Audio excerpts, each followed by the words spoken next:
Ladies and gentlemen, Your Excellencies, good morning. On behalf of Cosmos Foundation, let me welcome you to this very important and timely dialogue Ambassadors Lecture Series, Bangladesh and Nordic Countries, a Prognosis for Partnership. I'm Nabila Rahman, and I would personally like to thank each of you for taking the time to attend this extraordinary gathering, especially our distinguished speakers, panelists, and excellencies.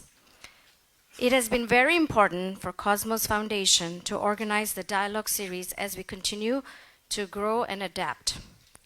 Some of you will have attended previous installments on various issues ranging from relations between Bangladesh and UN, Bangladesh and the European Union, Bangladesh and India, Bangladesh and China, Bangladesh and UK, to the Rohingya crisis, to Baul music and philosophy, and the latest dialogue that was held only last week titled Values or Their Absence in Foreign Policy.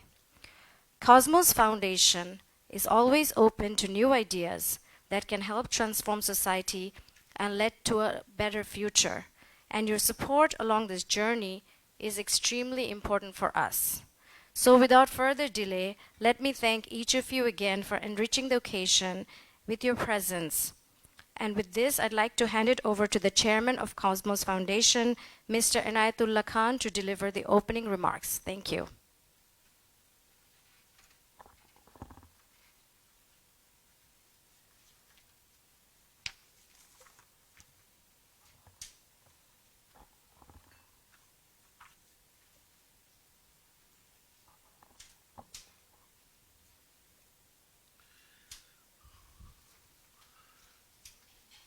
Assalamu alaikum. First of all, may I request everybody to either switch off or put on silent mode their mobile devices, please. Excellencies, ladies and gentlemen, a very good morning to you all. Once again, you're welcome to another symposium at the Cosmos Foundation. Each one of you has been incredibly generous in terms of support according to the Cosmos Foundation, and on Cosmos Foundation's behalf, I wish to extend you all our deepest appreciation. You will recall that last Saturday we had a most stimulating conversation here on the thematic subject of great importance, values or their absence in foreign policy. The format was our distinguished speaker series, and the keynote was delivered by the former Foreign Secretary of India, Mr. Krishnan Srinivasan. We had a most thought-provoking discussion thereafter, as was to be foreseen. There was no consensus, but a broad sense of the House was that there has been a great erosion of values in the way countries and global leadership conduct their mutual relations in present times. I would assume a group of countries which can make a great case for being an exception to this rule would be the Nordic countries, Denmark, Norway, and Sweden. These three are represented in Bangladesh with embassies, while Finland and Iceland are not. As far as we can see and assess, the mature conduct of foreign relations is driven by domestic values, which, despite differences between the political parties at home, conform to norms and standards that are higher than those of many other countries. The same principles have guided them in their relations with Bangladesh. This dates back to the time of our inception as a sovereign country in 1971. The Nordic countries were a source of our support and succor from the start, beginning as donors and then transforming themselves into development partners and now into collaborators across a wide spectrum of economic growth and progress. Bangladesh has also enthusiastically embraced them, and together we have weaved a net of cooperation that is worthy of global emulation. Understandably, therefore, his symposium on this important relationship has been high on Cosmos' agenda. And for some time, and we have worked meticulously to make this happen, seeking to calibrate not just the availability of the speakers, but also an appropriate timing for the event. Hence, we scheduled it so that it takes place after our deliberations on the values in foreign policy, and also the upsurge of a renewed and deepening Bangladesh's interest in Europe. It took us some time to arrange for it, but I sincerely believe, and I know you will all agree, that the wait was worth its while. The Nordic commitment and contribution to international development is by no means reflected only in Bangladesh. I should stress here the emphasis on international development and not just aid in the form of grants or ODAs. The Center for Global Development's Commitment to Development Index is an annual ranking of 27 of the wealthiest nations in the world by how well their policies help people in developing countries. That's why the Commitment to Development Index incorporates quality of a country's aid as well as in ranking them. That means the aid program's efficiency, transparency, and how well it fosters institutions and reduces the burden on the aid recipient or developing nation is also taken into account. This is where the projects supported by SIDA, DANIDA, and NORAD are said to have the edge. We in Bangladesh deem ourselves enormously fortunate to have among us 3 Scandinavian diplomats of exceptional merit and qualifications. They are eminently equipped to carry out the activities that are demanded in order to achieve the mutual aspirations of that segment of the globe and Bangladesh. All 3 of the diplomats we are delighted to be able to say are present here to interact with us. They are Ambassador Winnie Estrup Peterson of Denmark, Ambassador Sitzel Blechen of Norway, and Ambassador Charlotta Schleiter of Sweden.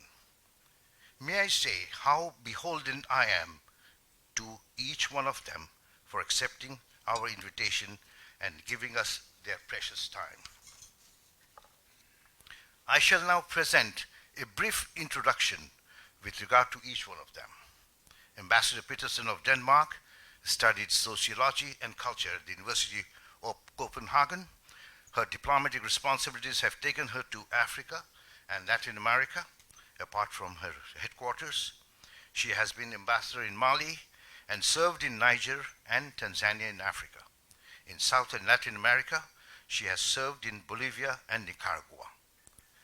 Ambassador Sitzel Blechen of Norway has been responsible in the past for budgetary management of the Department of United Nations and Humanitarian Affairs in her foreign ministry, where she has been an advisor on global health. She has served in Warsaw and Islamabad and has also worked for Norwegian Agency for Development Cooperation, NORAD. Ambassador Charlotta Schleiter of Sweden, educated in Uppsala and Toronto, has served in India, Thailand, and the Swedish mission to the United Nations in New York. She has also been with the EU, the UNHCR, and the ILO. What is common in between them, as is evident from their bios, is their rich exposure to international development, derived from working for their respective governments, and also for global multilateral organizations. This kind of experience is extremely relevant for Bangladesh at this point in time. This is particularly so because Bangladesh is poised to take great strides forward in economic growth. We therefore stand greatly to profit from the diplomats who come to us with relevant experience, hold our hands, and support us in this journey that we have embarked upon. As I look around this room, I see many foreign policy experts as well as development practitioners in attendance, apart from friends who take natural interest in such events. Your support through your presence and their invaluable contributions have really helped to elevate the level of each dialogue. And I'm proud to say today that Cosmos Dialogue series has really carved a niche for itself in the nation's discourse. To conduct and chair our deliberations, we have among us our renowned diplomat and scholar, Dr. Iftikhar Ahmed Chaudhry, former Foreign Affairs Advisor and currently Principal Research Fellow at the Institute of South Asian Studies, ISAS, National University of Singapore. He is the conduit that links us to what is reputedly the foremost university of Asia. Today, we have a chance to discuss these important relationships with our development partners at a time when Bangladesh is entering a new phase in its own trajectory as a nation that we all can only welcome, as it is set to become only the sixth nation to graduate out of the UN's LDC's grouping. With these few remarks, I shall now hand over the microphone to Dr. Iftikhar Ahmed Chaudhry to chair the symposium.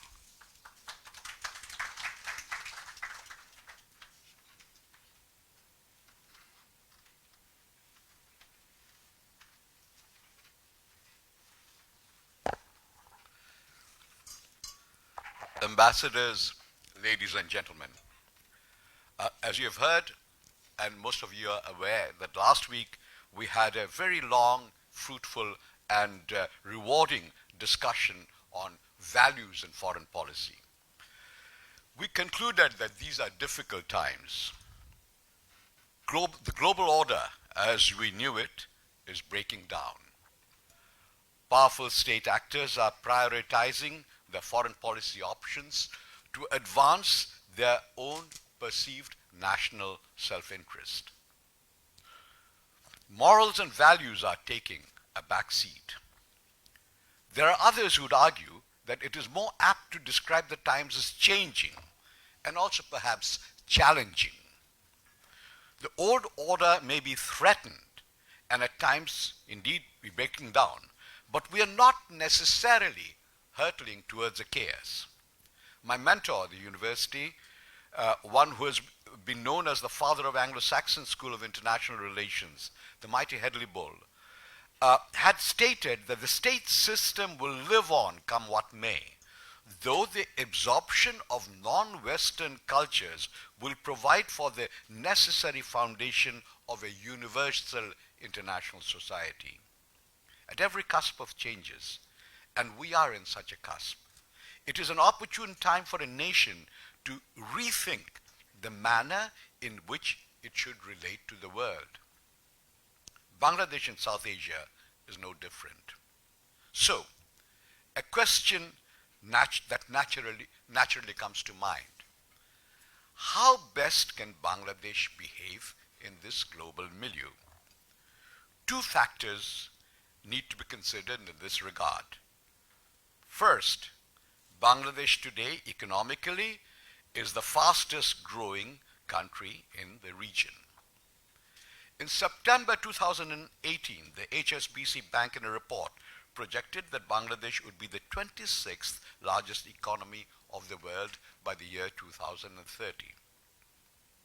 Second, it is a cohesive community which has, perhaps better than most countries in the region, been able to manage its diversity and intercommunal harmony. These are enormous advantages.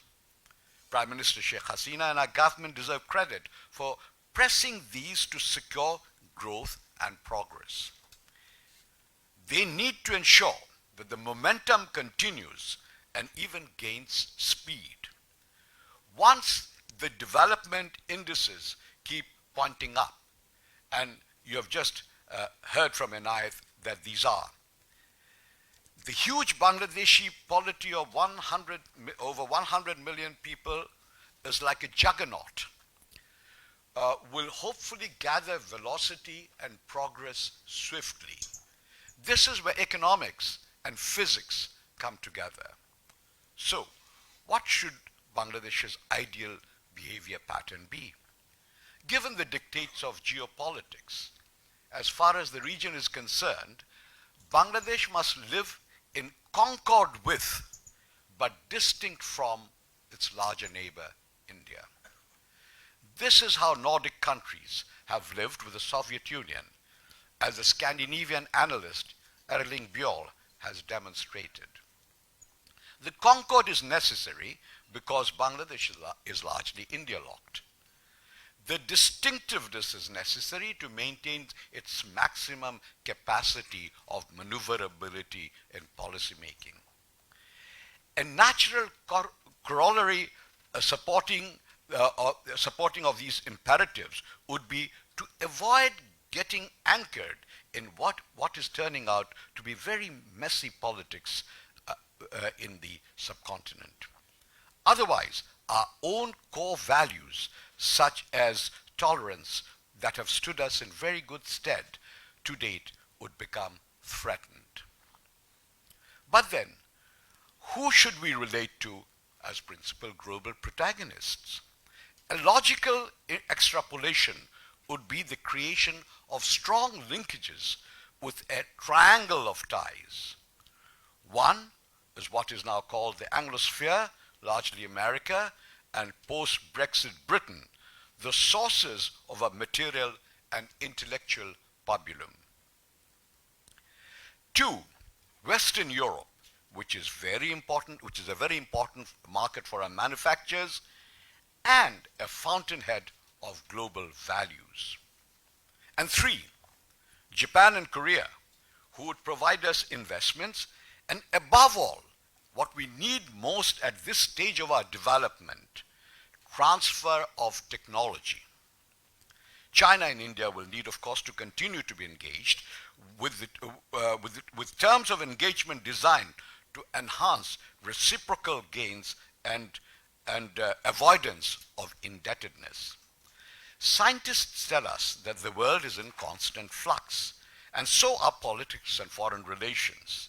These need to be readjusted and rebalanced should circumstances so demand. In this broad scenario can be fitted in Bangladesh's relations with the Nordic countries, which form a segment of peoples and territories in the north of Europe. This includes Denmark, Finland, Iceland, Norway, Sweden. Over 26 million people, an area of 3.5 square kilometers, with a combined economy set to equal those of Russia and Spain. While it has had a long history as a cultural community, the political expression was given through the establishment of the Nordic Council in 1959. While in many contexts they operate as a coordinated political bloc, there are also some differences. While Norway, Denmark, and Iceland are members of NATO, Finland and Sweden are not. And while Denmark, Sweden, and Finland are members of the European Union, Iceland and Norway are not. Nonetheless, in the world of eroding values, as stated earlier, Scandinavian countries stand out as setters of ennobling norms and standards. For instance, when populism, nativism, and majoritarianism have engulfed many parts of the global leadership, the election of Sanna Marin, the 34-year-old Prime Minister of Finland, who is an antithesis to all these negativisms, is noteworthy.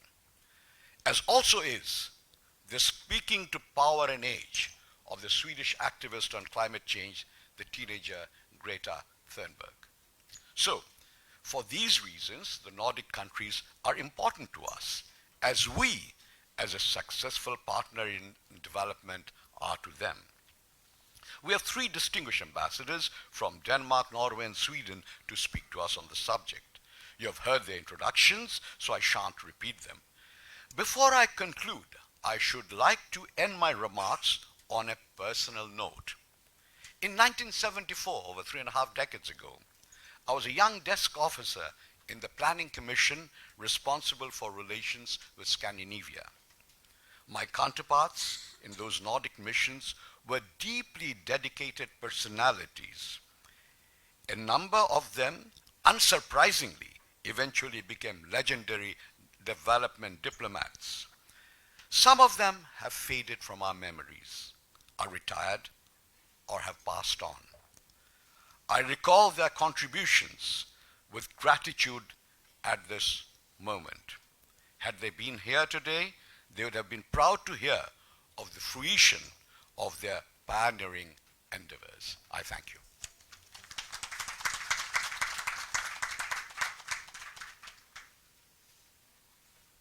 I should now assume the chairmanship of this event and conduct the proceedings.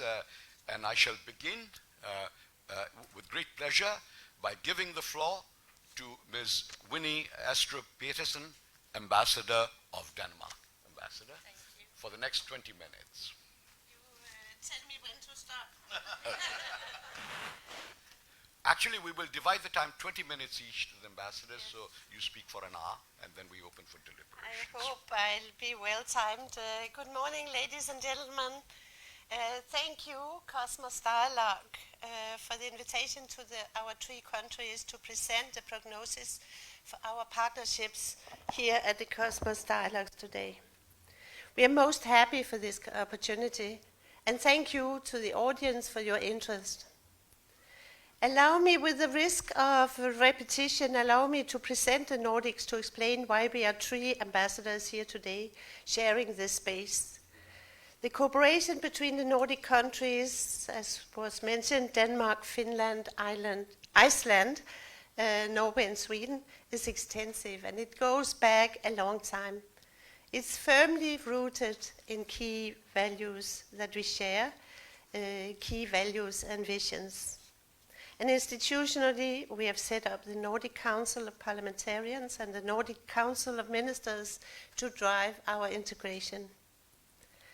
Our societies, what has come to be called the Nordic model, are very egalitarian and democratic, with a deep respect for the human rights and with a shared concern for the weakest in society.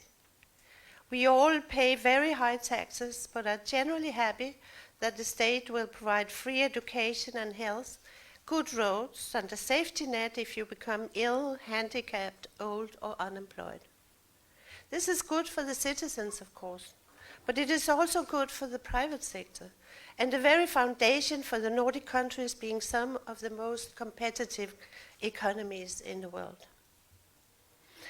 As was mentioned, we are, of course, also different as 5 independent countries. Denmark, Sweden, and Finland are members of the EU, whereas Norway and Iceland are not. Norway and Denmark are members of NATO, whereas Sweden is not. And there are variations in culture, private sector composition, and much more, of course. But despite these differences, the common openness and creativity lead us all to seek out together opportunities for stability, security, and economic advancement, not just in the Nordic region, but in the world at large. And as relatively small countries, we see a strength in a stable and rule-based international community. Thus, we also work closely together at the international scene. This is particularly the case in the UN, where our countries over the years have been key contributors to many UN organizations, such as UNDP, UNICEF, UN Women, and other organs. We also support each other's candidatures to the UN. And for instance, all the Nordic countries firmly back Norway's current candidature for a seat in the UN Security Council for 2021 to 22. And this is because we believe that we can represent each other's values and interests as joint Nordic values and interests. What you see here today, however, is a subset of the Nordic countries, as was also mentioned, Denmark, Norway, and Sweden, also called the Scandinavian countries. We are all friends of Bangladesh. Our 3 countries were among the first very first to recognize the country and to establish embassies after independence. Now, the strong cooperation between our three countries also plays out here in Dhaka, where our embassies share premises, in order to reduce cost, of course, but most importantly also to enhance our cooperation and provide mutual support. All this is why you see three ambassadors sharing the scene today. We'll not be discussing with each other, we aim to be complementing each other here. I hope you agree. Now, turning to the partnership between Denmark and Bangladesh, it has very much, as was also mentioned, focused on development cooperation traditionally. We have a long-standing cooperation within agriculture, ever since we helped establish Milk Vita in the early 1970s. We have donated ferries, as we are also a country of many waterways, supported women's rights and human rights during many years, contributed to climate adaptation, and a long list of other areas of cooperation. And building on the amazing economic and social development of Bangladesh, I dare to say our cooperation has been successful and also contributed our little part to bringing people out of poverty. In addition, of course, since 2017, Denmark, as well as Norway and Sweden, we have contributed substantially to mitigate the Rohingya crisis in Cox's Bazar and alleviate the burden of the host communities in this area. As we are looking to our future partnerships, we see ourselves in the transition from aid to trade. Already now, our development assistance has decreased to around 17 million euro per year, far below what it was some 10 years ago. At the same time, we see a growing interest of Danish companies. Indeed, some 40 Danish companies are engaged with Bangladesh one way or another, and I find it not bad for a small country like Denmark, and indeed a win-win for our two countries. Presently, we are taking the first steps to discuss and determine priorities for our partnership after 2021, a crucial year for Bangladesh, and also the year where our current partnership strategy expires. This is at a very early stage, but what I see in the crystal ball right now is an increasing focus on greening the growth, I'll come back to that, as well as more focus on transfer of knowledge and technology, and less on money maybe, coupled with continued support to ensure that no one is left behind in Bangladesh's stride to achieve the Sustainable Development Goals, the SDGs, including, of course, sustained support to Bangladesh's response to the Rohingya crisis, and this will go in parallel to our support in Myanmar's Rakhine State for building peace there, and our engagement in the international scene for accountability for the atrocities in Myanmar. We share the hope and the expectation that one day the Rohingya people will return safely to their homes. Another area under the heading of leaving no one behind, where I see continued Danish support, is the Chittagong Health Track, which is one of the most disadvantaged regions in Bangladesh. During many years, and as one among very few donors, Denmark has supported development in this area. Our own indigenous population in Greenland has been instrumental in driving Denmark's international focus on the rights of ethnic minorities, at home as well as internationally. Ethnic as well as other minorities are often disadvantaged in economic and social development, also in the Chittagong Hills Tract. And Denmark is committed, together with the government and other actors of Bangladesh, to leaving no one behind. Youth is another disadvantaged group, yet not a minority. Bangladesh is blessed with a vibrant youth population. However, they need to be engaged and heard, or else there is a risk for instability. The online world and new mediums have empowered us globally to use our voices. The challenge now is to protect this core human right, ensuring opinions are freely exchanged. That is crucial for the future of this young democracy. And we must listen to the diversity of the youth. After all, they hold the keys to the future. Now, back to, I'm afraid I'll need some water. Thank you. Sorry for that. Back to the green agenda. The Nordic countries also share a vision on environmental sustainability and on the urgent need for mitigation of climate change. In Denmark, the new social democratic government has set one of the most ambitious climate targets in the world, a 70% reduction in greenhouse gas emissions in Denmark by 2030. As my colleagues will tell, similar goals have been set in their countries. This very ambitious goal will require the development of new technologies and the will of all actors in our society to change. The youth is largely ready to change. You could expect, however, that companies and businesses would complain, but actually Danish companies and businesses are firmly behind this goal. They have experienced that being frontrunners in the green agenda can be turned into good business in the world market. And this is why they embrace this target. Sustainable development may be possible where businesses, governments, and people work together to achieve the SDGs and the Paris Agreement climate goals. And climate change is, of course, also a shared concern with Bangladesh, it being one of the most climate vulnerable countries in the world.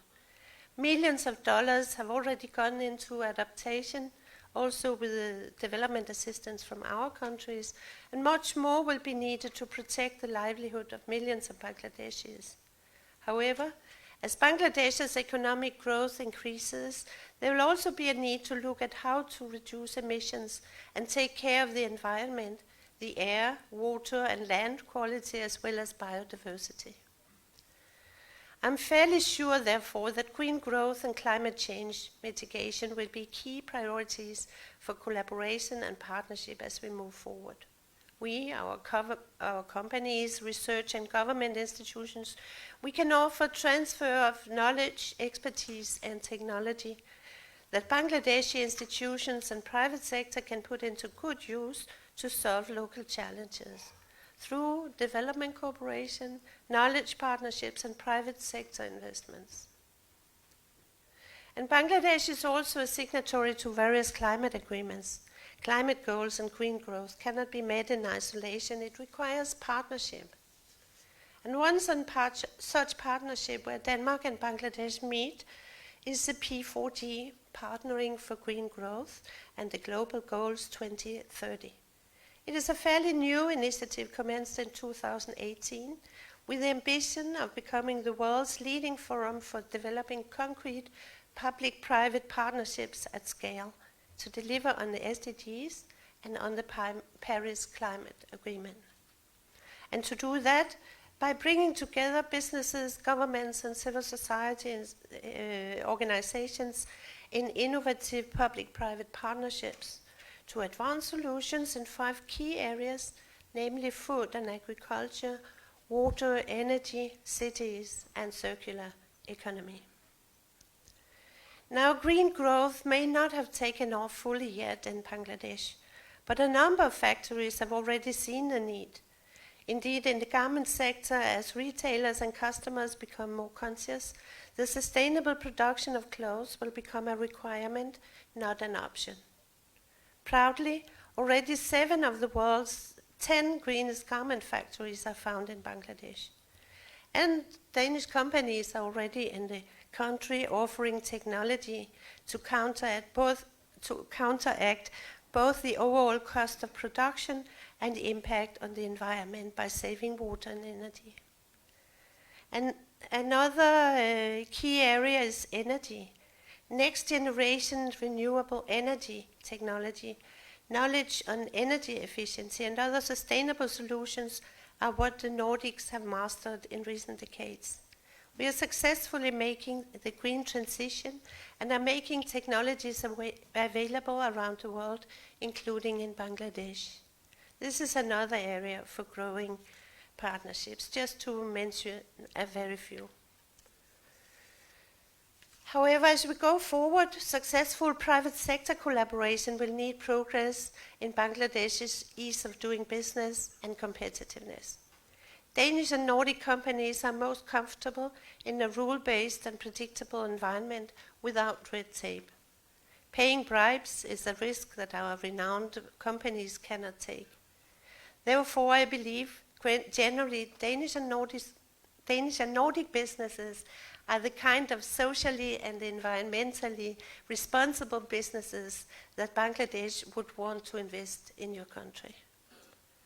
Thus, as Bangladesh moves forward into the status of developing country, it will be so important to undertake reforms in order to gradually open up the market to other actors, ensure predictability in the administration of legislation and tax, ensure quality control of the different products such as food, and to enforce existing legislation also when it comes to environmental protection.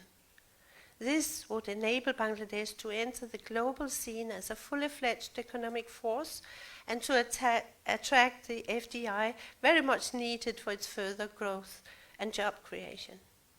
As partners and friends, we stand ready to assist Bangladesh in this endeavor. To conclude, Denmark and Bangladesh have enjoyed cooperation for almost 5 decades. And in this time, we have developed a solid friendship and partnership that we can develop and widen further in our future relations. Personally, during my time here, I have enjoyed our strong bilateral relations and have gotten to know the sense of resilience, strong convictions, and the passion for the nation of the people here. This is why I consider it exciting and special to grow our partnership in new directions as the world prepares for the challenges and opportunities ahead, and as Bangladesh transitions into a middle-income country. Thank you very much for your attention. Thank you, Ambassador.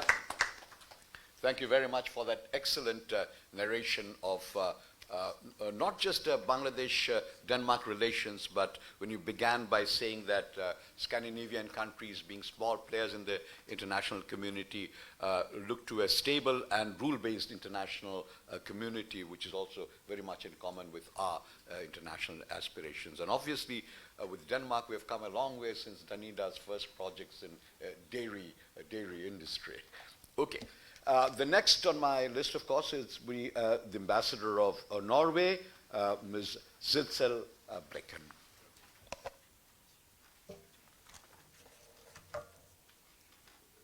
So, dear audience, ladies and gentlemen, and dear Cosmos Group, thank you for inviting us here today.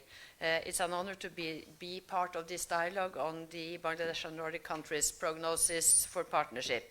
And also thank you, Dr. Chaudhry, for your excellent introduction, putting Bangladesh into the scene quite rightly for us to know which countries we are working in. Because we have been here for years, several years, and we have a long-standing relationship.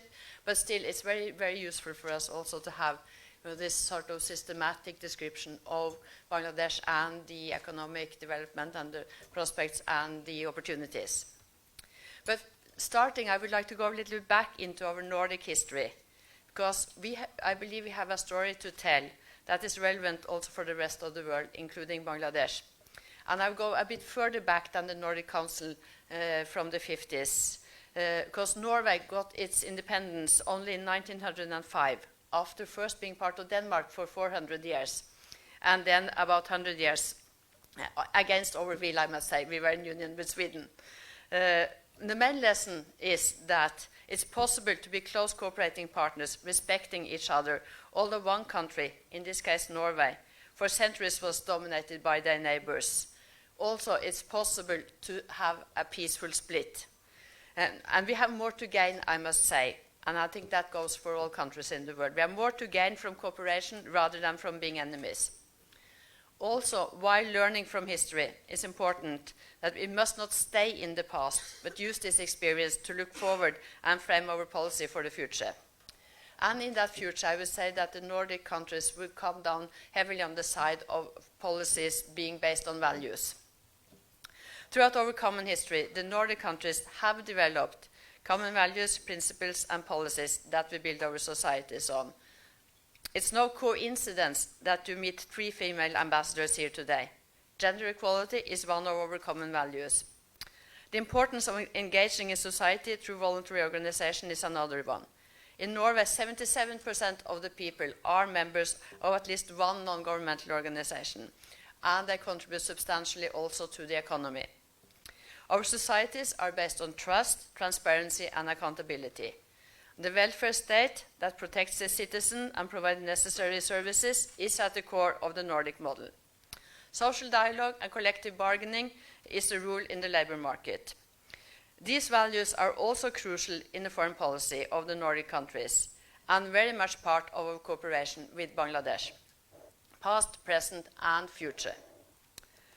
The Sustainable Development Goals are global goals. We all have a job to do to ensure that we reach the goals not only in our own country but globally. An example of the Nordic countries' commitment to the SDGs is the Norwegian Prime Minister Erna Solberg's role as a co-chair for the UN Secretary General's SDG Advisory Group. The SDGs are right-based goals with the aim at leaving no one behind. And we 3 ambassadors had the pleasure of meeting with the Prime Minister's SDG coordinator, Suena Aziz, just last week. We appreciate very much Bangladesh's whole of society approach. It's necessary not only to involve all relevant ministries, but also civil society and private sector. And in Bangladesh, there are also important steps taken to localize the work, taking the SDGs all the way down to Pasila level. But not only economic growth, but also strong institutions and rule of law is necessary to reach the SDGs. As development partners, we stand ready to continue to cooperate with Bangladesh in this. Our support would extend to areas like health, agriculture, life below water, gender equality, and governance, just to mention some. The economic and social development in Bangladesh since independence is impressive. And I would like to share a story on that, based on a long-term academic cooperation between Norway and Bangladesh. A Norwegian social anthropologist did his fieldwork in a village 80 kilometers outside Dhaka in the late 70s, early 80s. When he wrote his thesis, he was fairly depressed. He didn't really think this country would move out of poverty, ever. But then, coming back 30 years later, to his, I would say, surprise, he found that almost everyone in this village was much better off than they were 30 years ago, and much, much better off than he had ever hoped for. He found that increased agricultural productivity, access to work outside the village, labor migration, family planning, NGOs providing microcredit and income opportunities for women were the main factors for improvement. And if you're interested in learning more about this, there will be a discussion on the book that he has written of his revisit at the BIDS on Sunday afternoon. Bangladesh has shown tremendous heart and solidarity by giving refuge and life-saving humanitarian aid to nearly 1 million Rohingyas. Norway has repeatedly stated that responsibility for creating a conducive environment that ensures the return of Rohingya refugees lies on the government of Myanmar. The order of the International Court of Justice on provisional measures under the Genocide Convention is an important step towards ensuring protection of the Rohingyas and may contribute to justice and accountability for crimes committed against them. The order is legally binding, and we expect Myanmar to fully implement the order. Norway will continue its humanitarian support to the refugees as well as the host communities. We will also continue our dialogue with the government of Myanmar to solve this situation. The Nordic countries, as development partners since Bangladesh's independence, have contributed to Bangladesh's success story in our modest way. And although the role of development aid has diminished in Bangladesh today, it still has a role to play. And you heard from my Danish colleague, you will hear from my Swedish colleague, I'm sure, about their programs. Norway maintains the level of development cooperation at 1% of our GDP, currently approximately $4.3 billion US. Climate change and adaptation, sustainable use of the oceans, health, education, private sector development, human rights and humanitarian assistance are main priority areas. Bilateral aid has gradually been reduced, but Norway maintains a large support to the UN, global funds and financing mechanisms. For instance, the vaccine alliance Gavi that has contributed to vaccination of almost all children in Bangladesh, the Green Climate Fund, and also other UN organizations are examples of financing mechanisms supported by Norway and benefiting Bangladesh. The Global Center on Adaptation is another arena where Norway and Bangladesh share interests and are active participants. I believe that your foreign minister and our development minister met at the Global Center just a couple of days ago. Sustainable use of the ocean is a main priority for Norway in Bangladesh. You have already heard from my Danish colleague about the sustainability and green growth and how the Nordic countries can contribute. I would like to focus on the blue economy and the blue growth. The settling of sea borders between Bangladesh and India and Myanmar respectively opens up for new sustainable opportunities for utilizing the resources in the Bay of Bengal. For decades, the oceans have acted as buffer against the full impact of global warming, but increasingly they have also become warmer. We need to ensure a sustainable and healthy ocean economy to fight climate change, provide jobs and food security, and protect biodiversity in the oceans.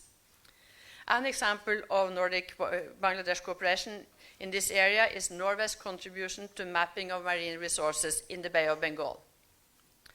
Sustainability in the oceans is not only linked to climate change. Unfortunately, marine pollution is another challenge and threat to life in the oceans. The Ministers of Environment and Climate of the Nordic countries approved in 2019 a Nordic Declaration on Plastics. The declaration calls for global agreement to more effectively and comprehensively address marine plastic litter and microplastics in an integrated manner. We strongly encourage Bangladesh to join this important work through the United Nations Environment Assembly.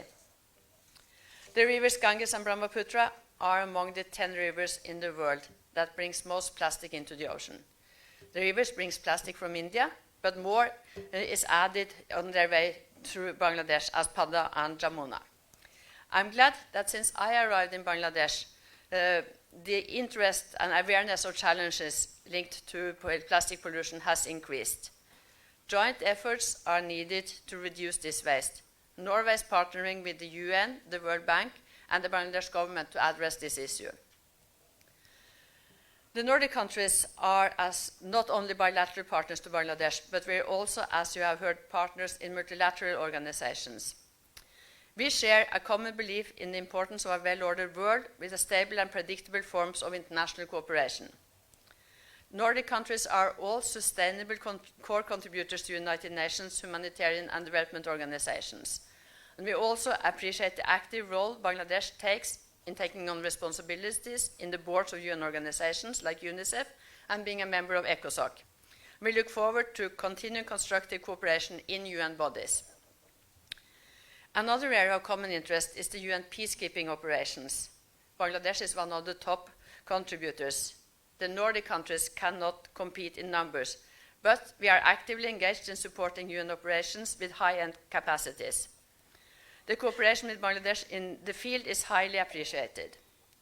Our countries have a shared interest in supporting reforms through Action for Peacekeeping initiative taken by the Secretary General. Also, Bangladesh and Norway are champions for women, peace and security. The visit of our Special Envoy for Women, Peace and Security in November at the launch of the Bangladesh National Action Plan for Women, Peace and Security is an expression of this. For Norway, this is not just a question of increasing the number of women in meaningful positions in UN peacekeeping. It is also a question of ensuring that all peacekeepers engage with women in the communities that they serve in support of effective implementation. The cooperation between our countries is, of course, not complete without looking into the private sector, trade and investment. Like Denmark, Norwegian relationship with Bangladesh is also gradually moving more and more in that direction. Bangladesh, with a population of close to 170 million people and an economic growth that, according to government statistics, now is above 8% annually, should be an interesting market for Nordic companies. The industrial structure in our countries differ, but we all have a number of specialized niche companies with advanced technological solutions, as well as larger companies that are present in many countries in the world, including Bangladesh. I think I also need a little bit of water.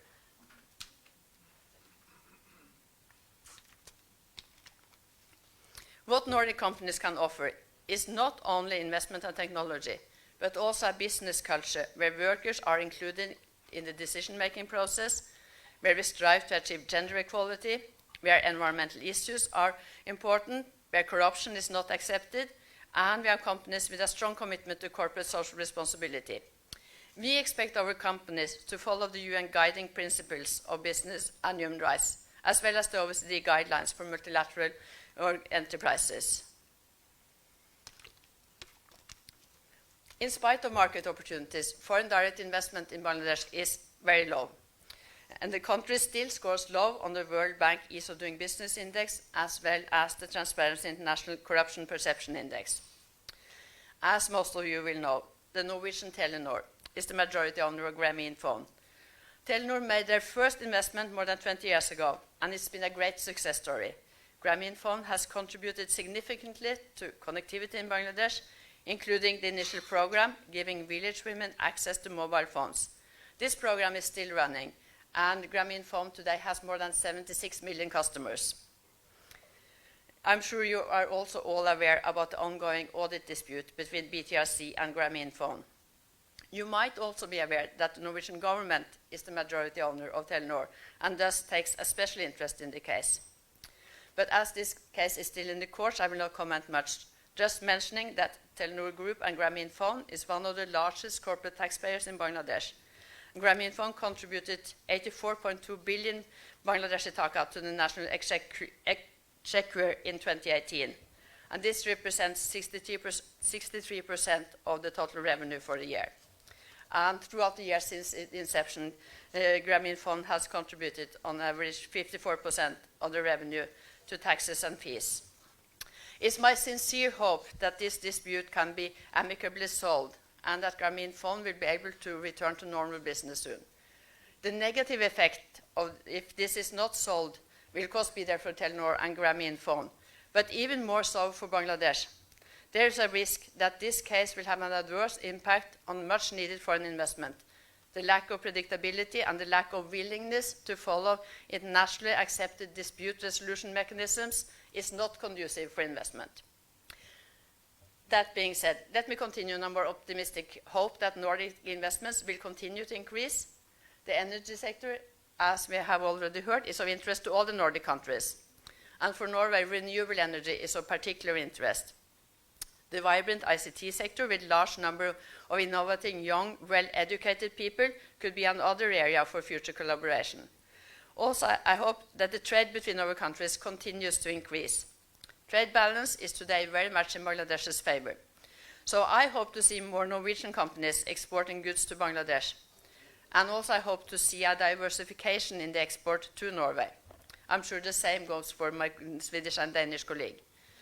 With increased economic growth and a stable and predictable environment for investments, I also hope for more investments from the Norwegian Development Investment Facility, Norfund.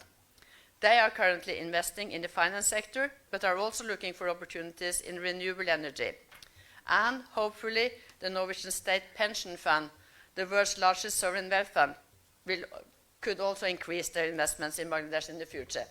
Their assessments will, of course, be based on strictly financial, economic, and profitable assessment of the economy and the health of the Bangladeshi companies. Finally, partnership is very much about people-to-people contact. I must say I've been surprised by the number of Norwegians coming to see me in the embassy, representing small villages, representing small organizations, churches, people who historically have had connection with Bangladesh, who still maintain contact with people not in Dhaka, but in various districts in Bangladesh, providing their small support, having exchange visits, and this, of course, contributes a lot to the knowledge and understanding in Norway about Bangladesh. There are not that many Nordic citizens living in Bangladesh. There are quite a number of Bangladeshis in Sweden, but fewer in Denmark and Norway. However, apart from those, people-to-people small personal investments, also academic research cooperation, student, cultural, and youth exchange programs, friendship agreements between cities, and NGO cooperation are important arenas for strengthening the ties between our countries. With this, I'm looking forward to a prosperous Nordic-Bangladeshi partnership in the years to come. Thank you. Thank you, Ambassador. It was excellent. I mean, you began with a telling observation that learning from history is important, but one need not stay anchored in the past. And then you went on to describe how along international issues, United Nations, how Norway and Bangladesh work in tandem. Very true. Resolution 1325, women's empowerment, peacekeeping operations you mentioned. In terms of bilateral relations, you made some important points about what we could do in order to eliminate the impediments to investments, and the points that you made noted. Ambassador, so the last but not least representative of Sweden, Ambassador Charlotta Schleiter. Madam, for the next 20 minutes. Learning from history. Learning from history. That's right.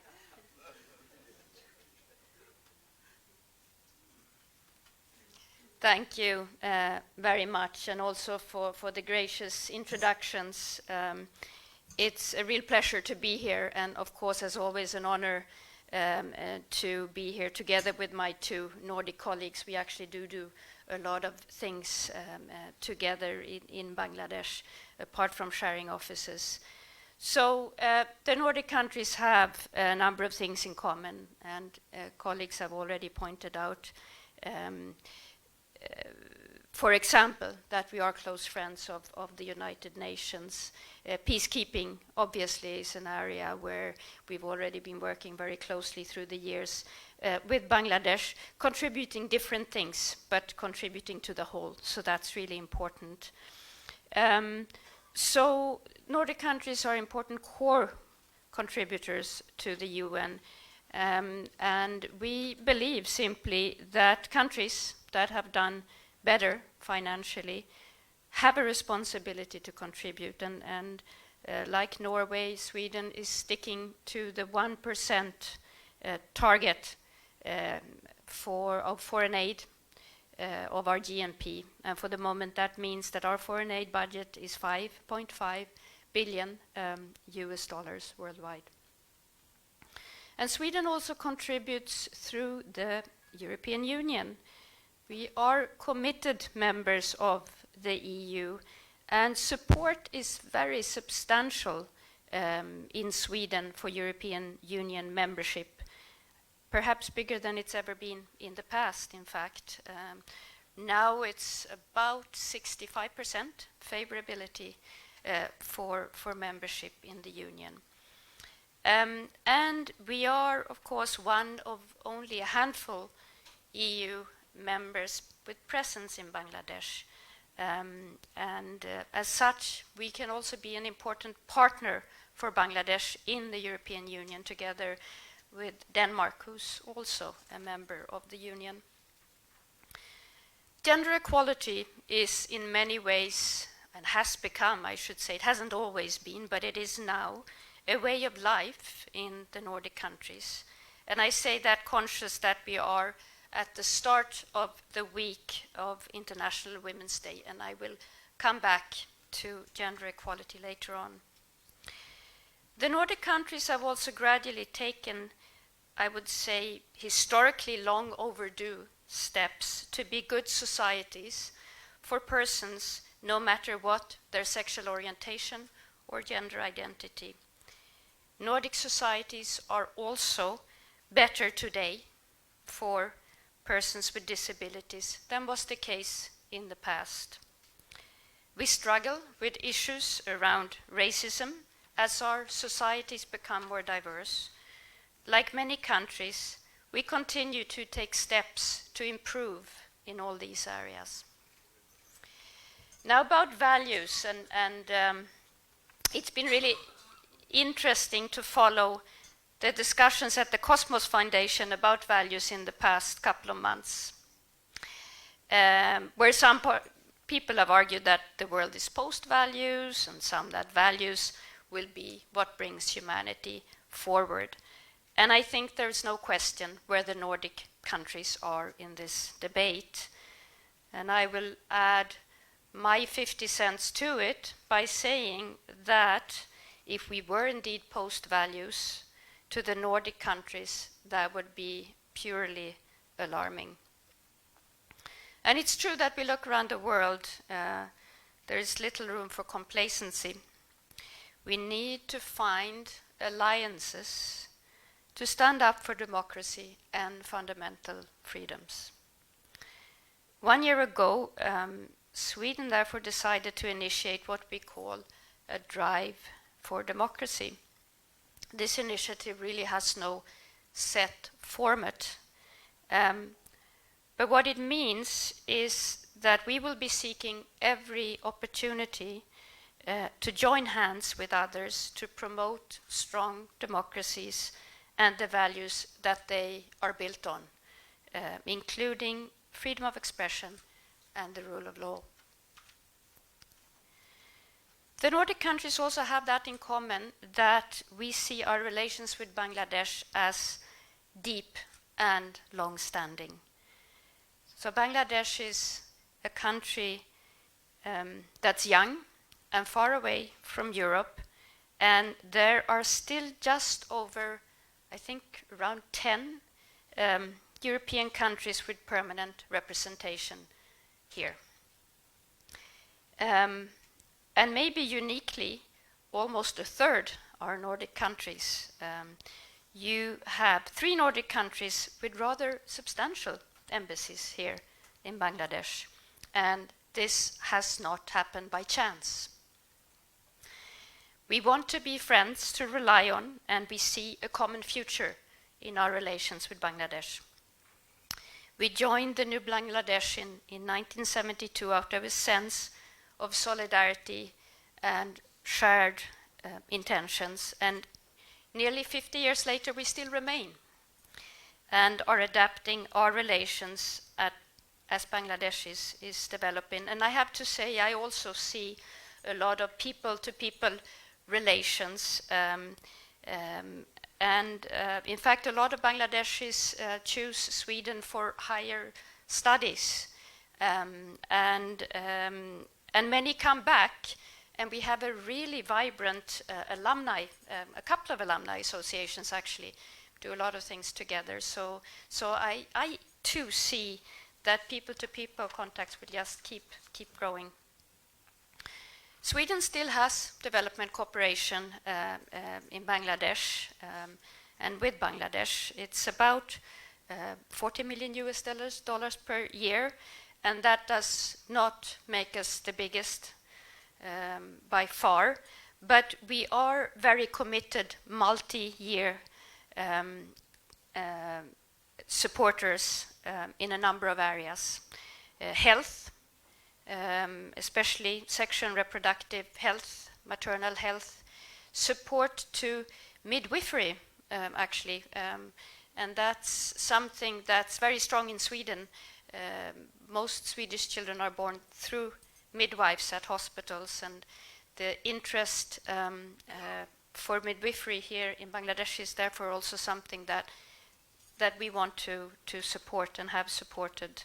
We're active in human rights, gender equality, environment and climate, and on inclusive growth. We're also doing more and more knowledge sharing.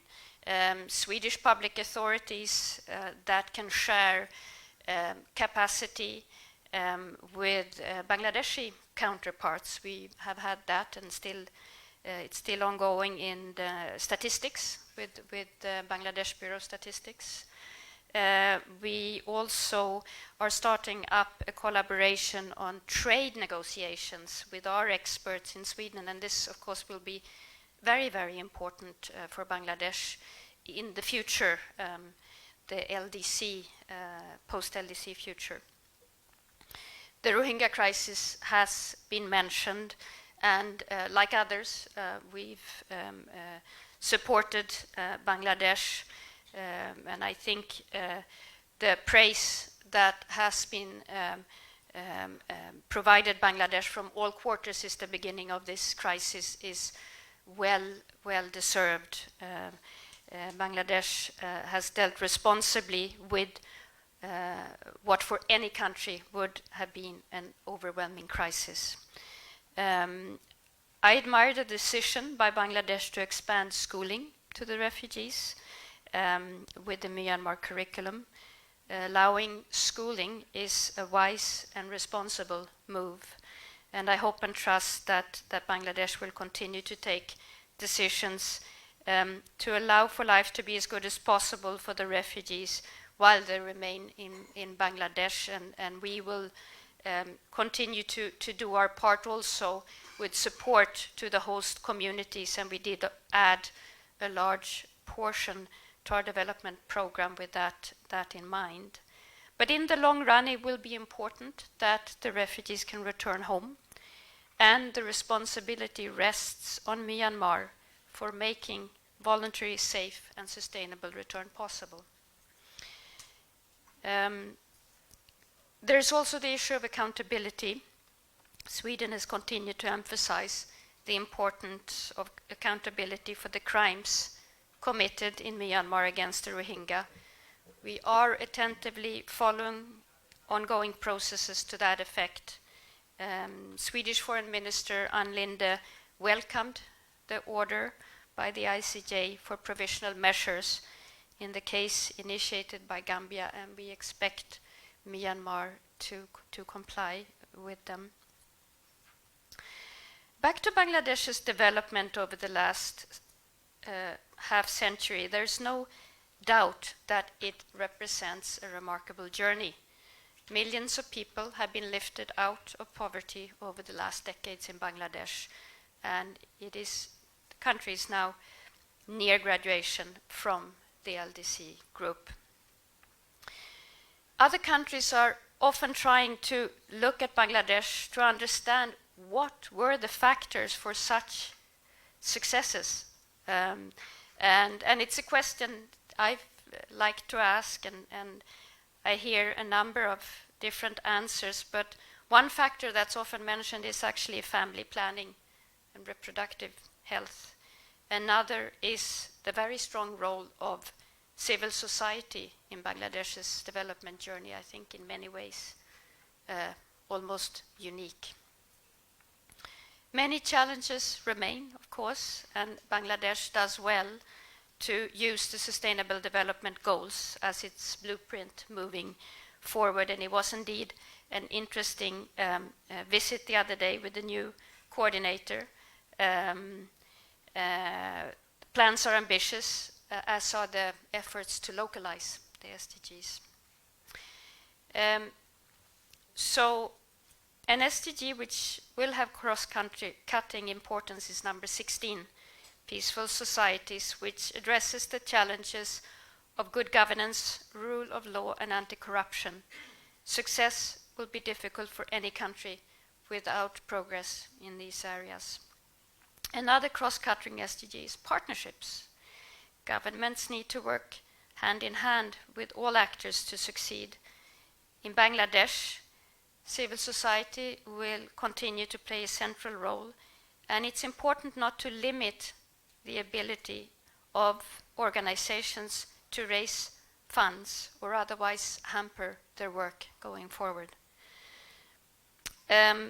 Another powerful factor, obviously, for Bangladesh is the private sector.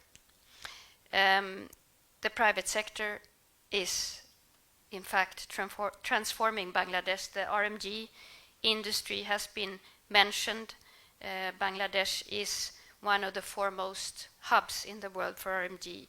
And there's a strong connection to the Nordics here, with many brands purchasing in Bangladesh, and a number of them are Swedish brands, H&M and others. And their ambition is to be a responsible presence in Bangladesh. And they're also active when it comes to sustainability of the sector and working conditions in the industry. Now, water will be a huge issue for the future, both pollution and shortages, and Sweden wants to partner with others to seek solutions here. We also follow developments when it comes to labor rights, along with the rest of the EU and with other partners. It's important that the gains that were made after the Rana Plaza disaster are not lost. And I hope that the new RSC can be a successful transition, and that a government-industrial relations capacity is built in parallel. I also hope that steps will be taken to bring the labor legislation in line with ILO standards to enable freedom of association and collective bargaining, and this is now more urgent than ever. We encourage every effort to build social dialogue. In fact, we believe that social dialogue in the long run is the only way to build sustainable and thriving industries. This is why the Swedish Prime Minister Stefan Löfven initiated a few years back the Global Deal initiative, and Bangladesh was one of the first members to join the Global Deal, and we hope that we can continue this collaboration. We live in a time where the negative effects of climate change has been obvious to all. Human activities have caused this, and human activity will be necessary to stop it. As has been said before, Bangladesh is one of the countries most affected, and Bangladesh has already shown leadership on climate adaptation in particular. But a lot will have to be done in the future, and by all of us, for things to improve. Sweden will try to do its share. We have committed to become carbon neutral by 2045, and obviously will be planning for important milestones before that year, so it will be a gradual process. By now, nearly 65% of our energy consumption is from renewables. We will contribute over $900 million to the UN Green Climate Fund over the next 3 years, and that makes us one of the top 5 contributors to that fund. Still, it's not enough. Greta has already been mentioned. She started a little more than a year ago, school strike to stop climate change, Fridays for the Future. And the movement now has followers all over the world, including in Bangladesh, actually. And they're right, of course. The pace is not quick enough, including when it comes to renewable energy targets. Bangladesh too has important decisions to make when it comes to renewable energy targets. And there are also challenges for Bangladesh closer to home, such as with air pollution reaching new heights in Dhaka, and also with pollution of rivers and waterways. Coming back to the private sector, Sweden takes pride in having a number of companies with a global reach who are leaders in innovation and sustainability, and this is, as you have heard, something we have in common with our Nordic neighbors. Power grid solutions, Industry 4.0, IT, telecom, and are just a few examples. A number are already present in Bangladesh and may look to invest in the future, but, and I have to come back to a colleague that my issue that my colleagues have already mentioned, and which is ease of doing business. Bangladesh is still an unpredictable business environment with very little recourse for companies should their investment be jeopardized. And even where procedures do exist, the influence of corruption is considerable. I'm very encouraged that there are now commitments made by the Bangladeshi government to take real steps to improve the ease of doing business, and we stand ready to be as helpful as you need us to be in this process. I will end with a few words about gender equality, core to the Nordic countries. I've seen my own country, Sweden, change in my lifetime to become a much more gender equal society than in the past. And it did not happen all by itself, of course. Policy reforms like parental leave for both mothers and fathers was key, as was affordable childcare. Now, nearly 80% of Swedish women are active in the labor market. And men also take a more prominent role at home and with the family. And in my view, this has made Sweden a better society to live in, and for both boys and girls to grow up in. That said, we have issues still to address. Gender-based violence remains an important challenge in the Nordics, as it does all over the world. Since a few years back, Sweden has what we call a feminist foreign policy, and that really just means that for anything we do in foreign policy, we put gender up front, asking how an effort will affect women, men, boys, and girls. And it actually has fundamentally changed the way we work, and a number of countries have also taken similar initiatives in the last year. It really comes from a belief that gender equality is both an end in itself and a path to sustainable development. And I meet that belief very often in Bangladesh. A lot of people strive for women's rights here and believe that ending of child marriage and access to education and other opportunities will fundamentally change things. I also see a much more vibrant debate here in Bangladesh than before about the importance of ending violence against women.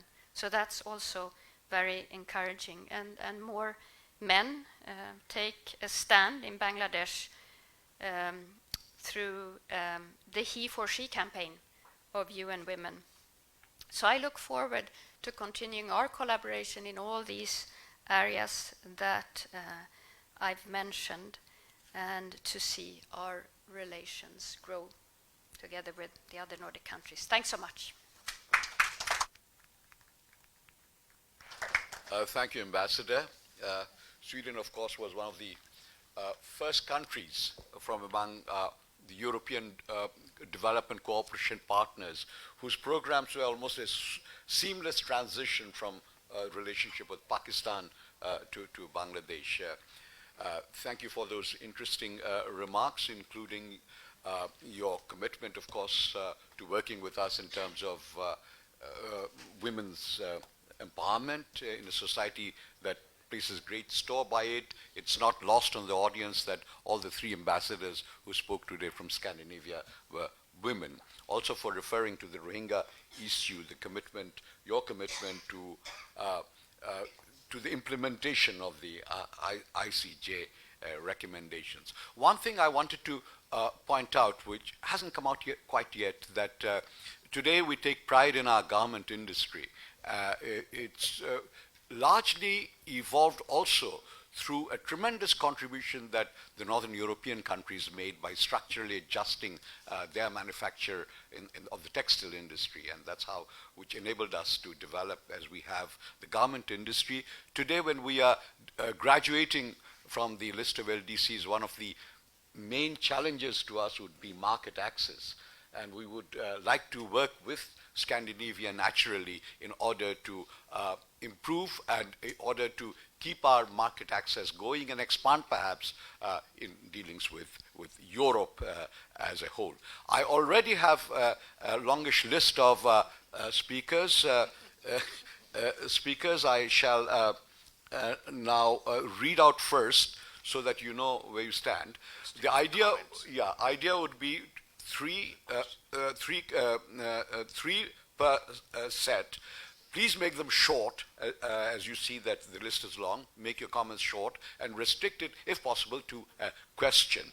The list is Mrs. Rashida Chaudhry, Ambassador Farooq Subhan, Mr. Najibur Rahman, Ms. Tahmina Khan, Admiral Awal, Farzana Ahmed, Ambassador Tariq Karim, Professor Abrar, and Shayan Khan, and Andalib from Foreign Affairs. Shamim, did I mention your name? Yeah. No, I didn't. Okay, Shamim, yeah. Ambassador Shamim, and everyone will get a chance. Shahid Akhtar. Okay, so let's begin with Rashida Chaudhry.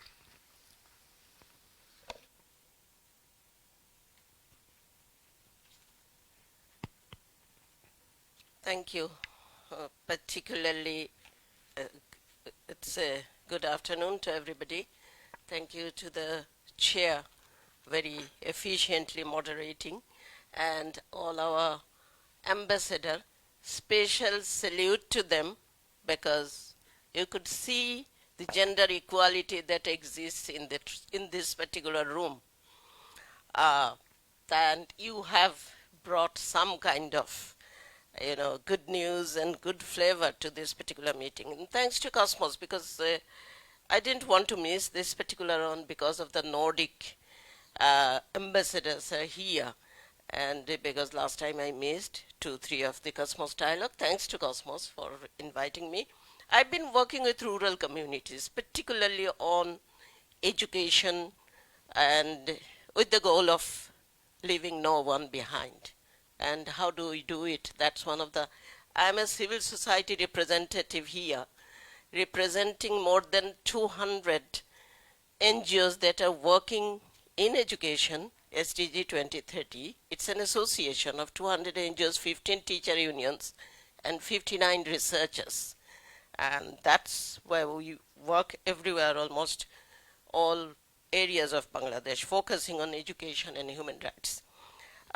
Let me also start with some other figures of yesterday. I was looking at the global Bangladesh's progress, the global terrorism index.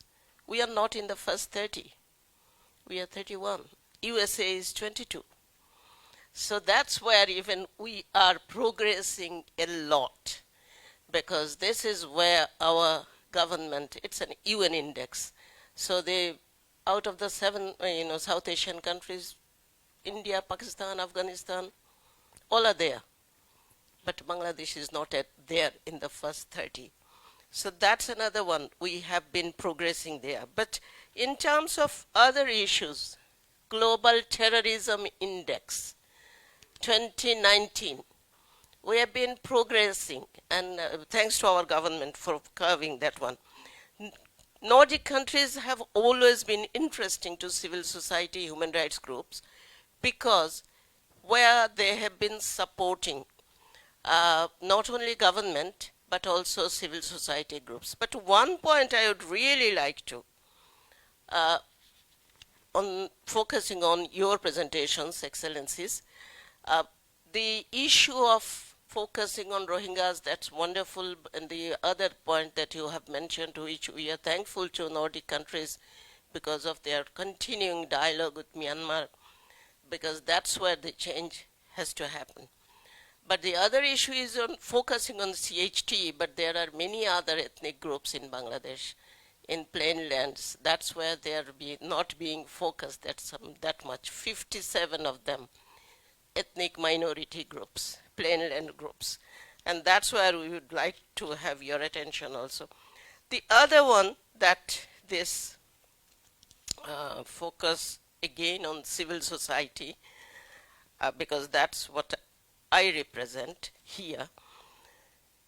The partnership, that's what you have said, it depends on people to people contact. But we also need to find alliances for promoting, sustaining democratic values. And that's where I suppose capacity enhancement.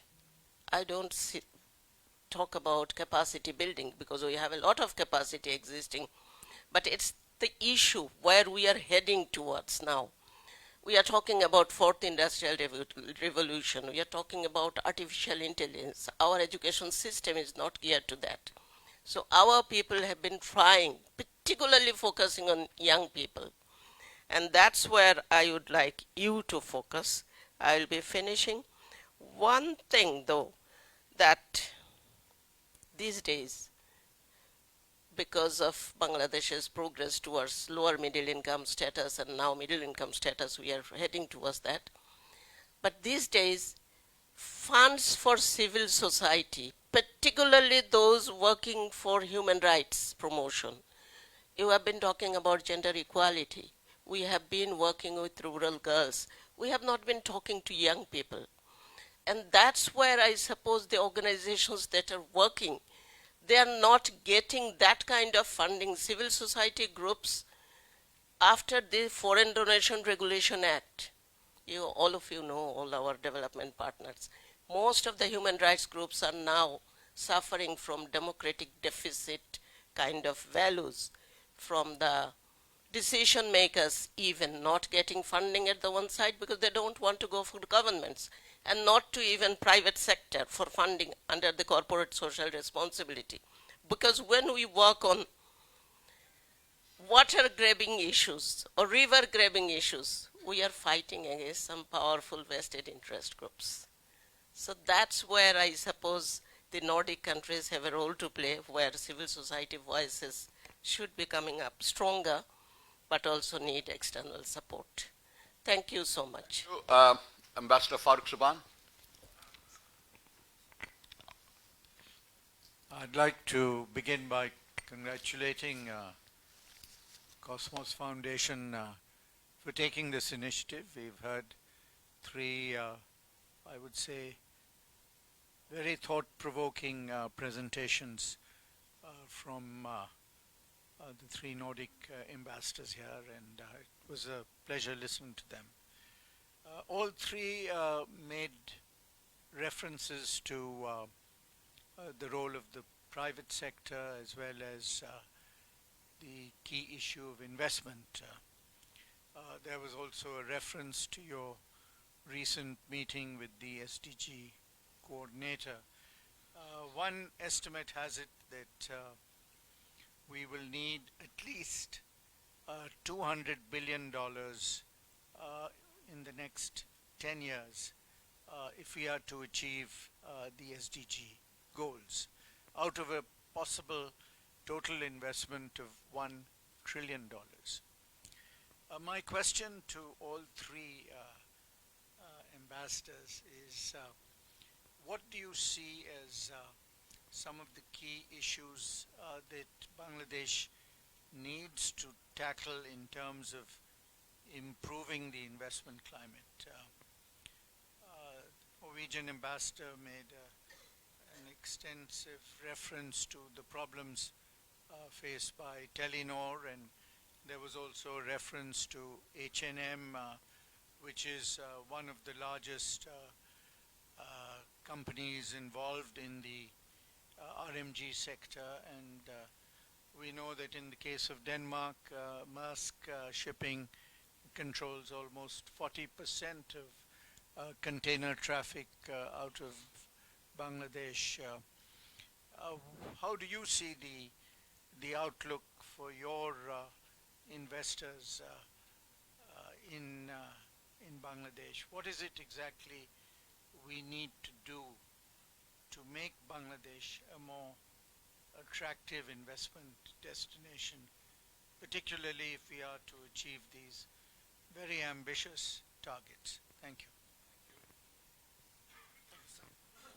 Thank you, Mr. Chairman. Taking the cue from the past Executive Chairman of Board of Investment, and definitely the creating the right investment for right climate for investment is very important. I think Nordic countries can add a lot of value. Mr. Chairman, I'll be making 3 points, but before I do that, let me thank you for your very illuminating introductory remarks. The Cosmos Foundation for very persistently organizing such kind of dialogue and symposium, and really very enlightening. And also for organizing such a competent panel, 3 ambassadors, all of them are ladies, and I'm reminiscing that they are the Honorable Prime Minister's most favorites. The with no with with with with with no offense to the male ambassador, uh, the Thai ambassador included in the group. So all ladies. They are the. I used to be in the audience when they're interacting, and I had that sort of perception, and also I heard from the horse's mouth.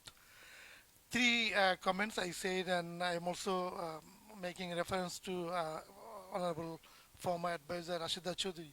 The issue of capacity development. The Nordic countries has been bilaterally, multilaterally, very religiously fulfilling their obligations to all the commitment. The point zero 0.07 GNI, they have crossed, they have touched 1% limit. But when it comes to capacity development, there has been some sort of, I would say, they remain shy away from the public sector. I was in the rooms 2 decades after your departure, sitting within ERD and seeing how they are contributing to the enormous development process in the country. But I do not remember any of the Nordic countries visiting any of the public training institution. I might stand corrected if I am wrong, but this is a time. Definitely, the civil society, private sector is making enormous contribution, but this is a time for great partnership, and the public sector is required to play the convening role. If we don't develop the capacities in the public sector, that would be a problem. So this is 1 point. Number 2 is the blue economy, and thanks to the Norwegian ambassador, she kindly mentioned to the blue economy. Blue economy has become part of the rhetoric, but there has not been much progress in harnessing its potentials. Maybe the Nordic countries, especially Norway, has the competitive advantage. You can add value. And what is your plan in now that you are revising your multi-year plan? The last point to all the ambassadors, especially to the issue of Telenor. I was the former chairman of the National Board of Revenue, and I had the opportunity to go deep into many of the issues. It would be good for it would be an expectation as a citizen of Bangladesh for the countries to remain engaged throughout the whole process.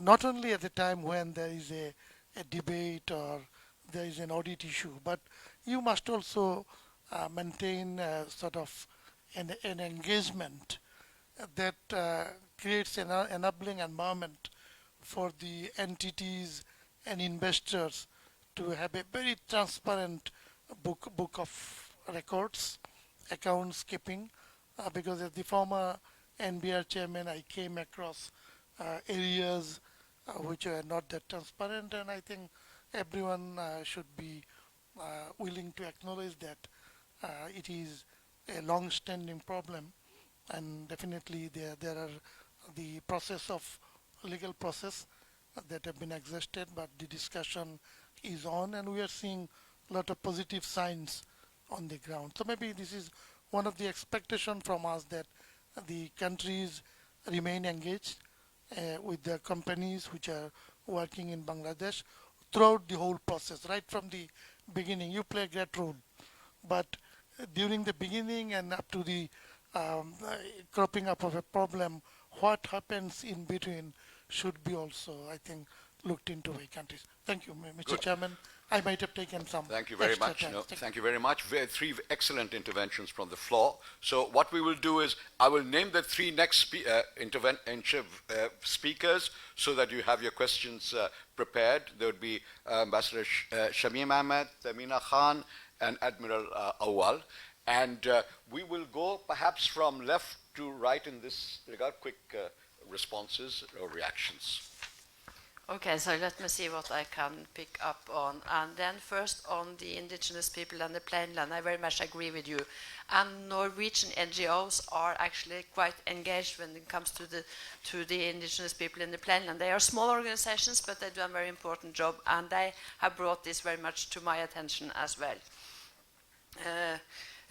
Of course, when it comes to funds for civil society, I think the donor community has brought this up also in trying in dialogue with the Bangladeshi government. Norway is not really a huge financial contributor anymore, but what I think we can do apart from finance is to bring issues up with the government, and is also to provide platforms for NGOs to raise issues and to contribute and participate in discussions and dialogues. Key issues for the private sector investments, there are a number of them. I think predictability is one of them, and then also respect for internationally recognized dispute resolution mechanisms. Another one, which is a huge challenge for not only foreign investment but also Bangladeshi companies, is of course the lack of land. So if there would be a better and more sort of the land registration and more secure that the land that you actually are looking into is land that can be used for the purposes. And I think that, so the policy on land registration I think is very important. And then another thing that has struck me after my 3.5 years is that there is so many permissions needed. There is so much bureaucratic rules and regulations. So if you could look into and simplify, and I know that your Bangladesh Investment Development Authority is doing that, so there will be less steps and then also less red tape and less time to get the necessary approvals.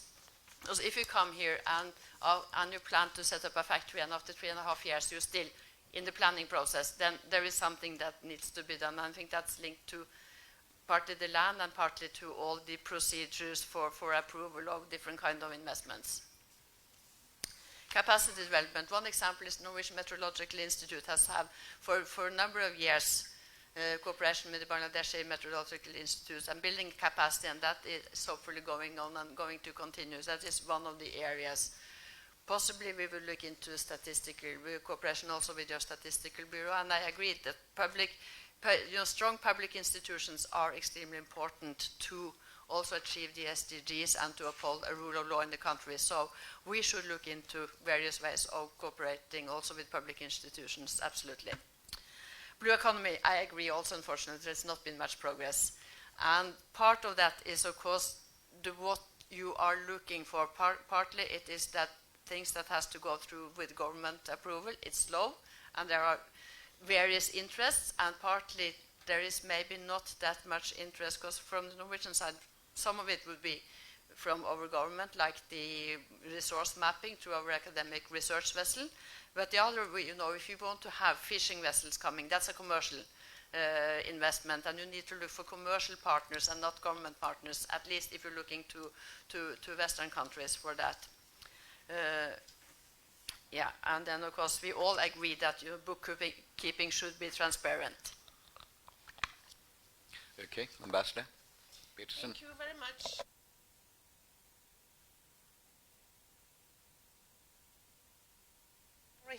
The market access to euro.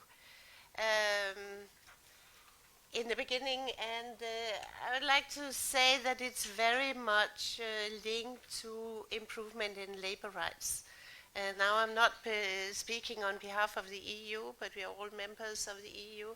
Bangladesh is a country benefiting most from the everything but arms trade regime to the EU, benefiting hugely. So we must also ensure that that will not happen at the cost of labor rights and not that clear, but in my view also environment. So improving on the labor rights, ratifying the conventions on the right to children's the age of child labor, minimum age for children, and also respecting the ILO Convention on the right to labor association are very, very important and very urgent also because the new trade regime after 2023 in the EU is being negotiated practically as we speak. Now for the CHT and the other ethnic group, just speaking on behalf of Denmark, yes, we know, but we have a long, long history in the Chittagong Hills Tract. So I think that's where our commitment are, and as a small country, we cannot do it all. Issues for investment climate, definitely predictability, but also the protection of the law vis-à-vis vested interest. We have had cases where Danish business leaders had been arrested. Of course, if they do something criminal, that should happen. But maybe it was not a crime committed. So they were accused using the law rather than being protected by the law. I'm just trying to give a very concrete example. Capacity development, we do have the Danish Ministry of Labour working with the Bangladeshi Ministry of Labour building capacity of DIFI for labour safety inspection. And we are looking to have other similar government-to-government arrangements on transfer of know-how, capacity, and skills. I think I'll not speak more. I'll leave something for... Thank you so much. Yes, on the EBA, since we are also EU members, and I mean, when I said the importance of bringing legislation into line with ILO conventions and that this is now urgent, that's exactly what I was referring to. I do believe it is urgent. And this is the window when the new GSP Plus arrangements are being negotiated, and the intentions of Bangladesh will be essential, and it's happening now. So that's what I was referring to. Indigenous peoples, yes, and Sweden too is actually home to indigenous peoples, as all the Nordics are, and that makes it rather unique in Europe.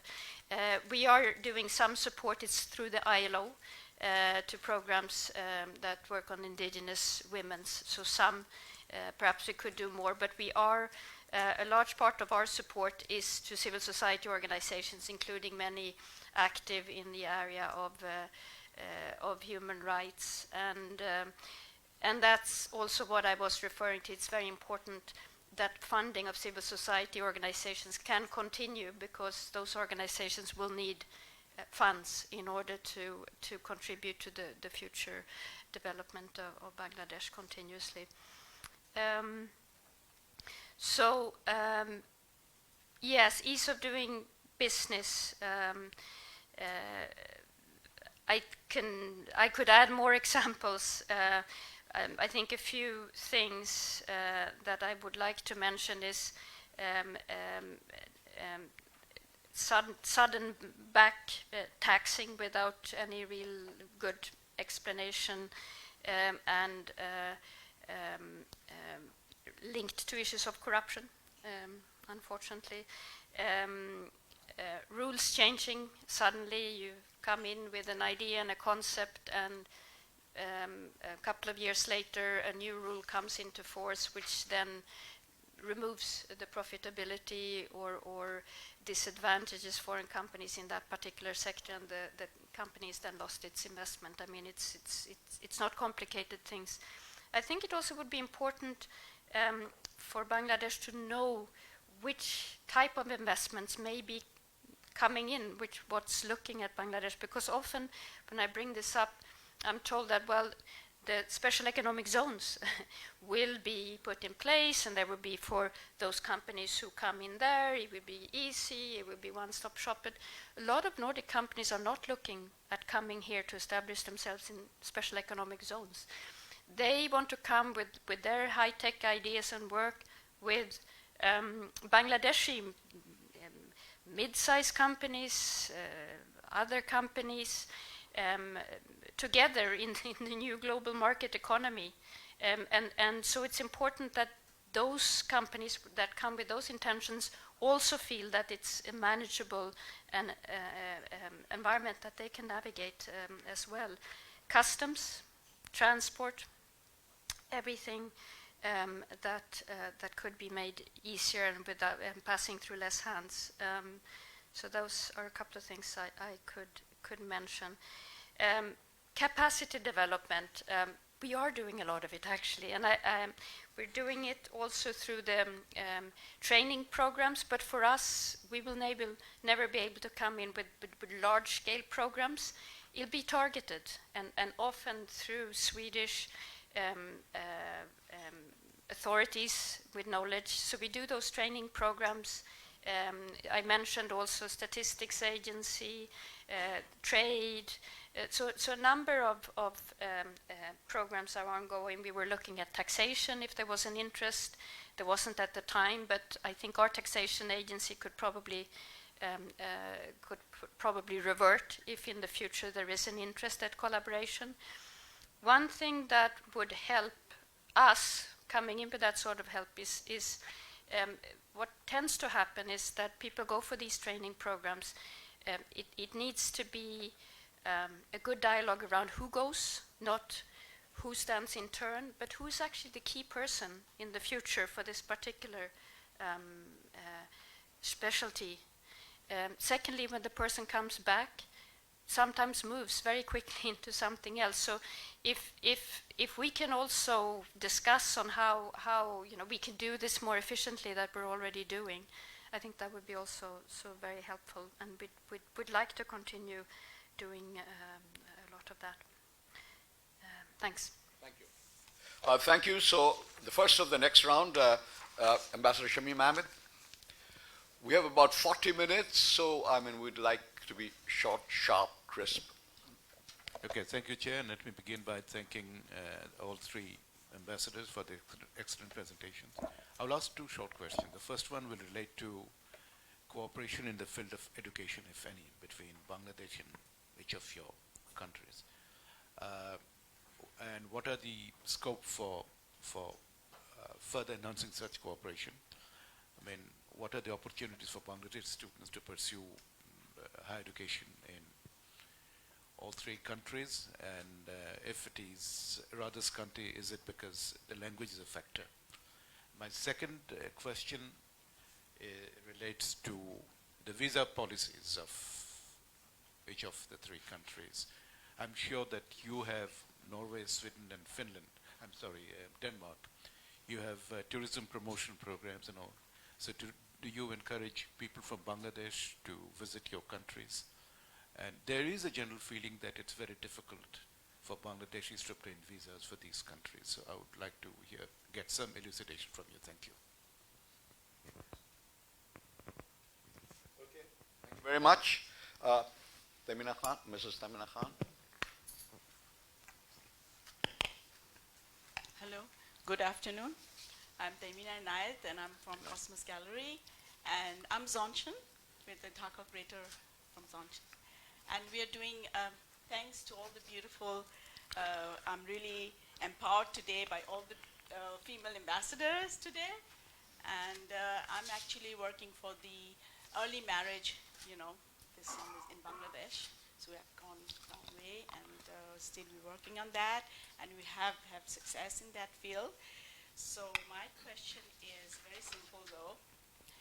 In case of the Rohingya crisis, what values in Bangladesh foreign policy could have assisted in mitigation this situation we are facing now?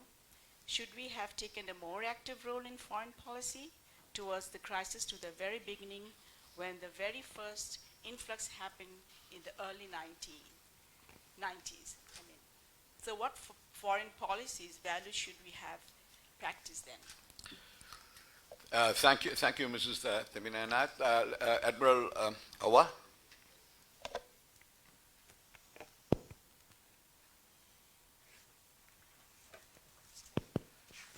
Thank you, Chair. I'd like to compliment the three ambassadors. Last symposium that we had, we concluded with stress that values in foreign policy or international disorder, so to say, has taken a back seat. But today we can see that the Nordic countries, they are an example of value-based system and approach. You know, least corrupt, very low crime rate in the Nordic countries. And interestingly, George Washington University made an index of 208 countries of the Islamic values and economic system. And they have put 4 Nordic countries in top 10. And don't ask me where the Muslim countries are, because we use religion as the pathway to heaven and not for earthly matters. Anyway, taking cue from that, you have a bright example, say, for Sweden and Denmark. If I'm not wrong, you have fought about a dozen wars over 3 centuries, and still you are sitting together. So that's an example. Now, taking cue from that, I'd like to ask the Norwegian ambassador, best of luck for the candidature for Security Council. What will be your role in the Security Council if you are elected in terms of the ICJ verdict, its implementation? Because there is a gloomy picture coming up. Some distinguished, powerful members are in the opinion that let the process drag on, and then we'll see at the end of the process whether genocide has taken place or not. And in that note, to the Nordic countries, the small Maldives again has joined with small Gambia for this effort in the ICJ. Can we expect the Nordic countries to take a lead and join the Gambian effort? The next question on the, I'll combine the blue and green economy together. Yes, the blue economy, somehow it has trapped in our country in the seminars only. It's not making headway. Now, you have mentioned about the ocean mapping. That is very important. Can you please give update on what is your engagement in terms of ocean mapping? That's very important. That's the mapping. That's very important for the spatial planning to go about. And about the green economy, there's so much of emphasis. The BGME representative has left. We have 7 green factories, but that is not translating to a price. And we have many other factories lined up for green adaptation. It is not paying them a better price. So what Nordic countries can do in this respect. And our another product is jute. It has potential to revolutionize the green economy part. We have already the Sonali bag we have produced. If you can promote that, it's a biodegradable product, and that can have a lot of impact in the green economy procedures. Thank you. Thank you very much. Before I give the floor to the panel, this time from the right to the left, I'll name the 3 next interventions from the floor. Would be from Ms. Farzana Ahmed, Ambassador Tariq Karim, and Professor Abrar.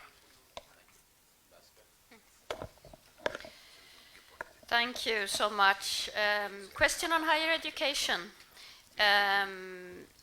Indeed, English is the language for the programs that Bangladeshi students have been applying for, and it is necessary to know English in order to enter these programs, of course, among other things.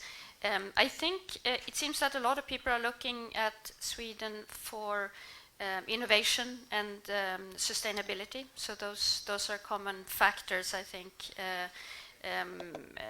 Economy and business are also other areas, it seems, of great interest. Difficulties to get visas, and you're talking now about not necessarily students, but I mean, because for students, you also do need to show that you were actually planning to go for studies. So that's still a factor for students. Difficulties to get visas. It's true that not everybody who applies for a Schengen visa will get it, but it should be a good process, and I hope that people feel that they are courteously and quickly getting a decision from our embassy. That's important for us since Sweden here in Bangladesh represents a number of Schengen countries. Thank you. I know you're continuing.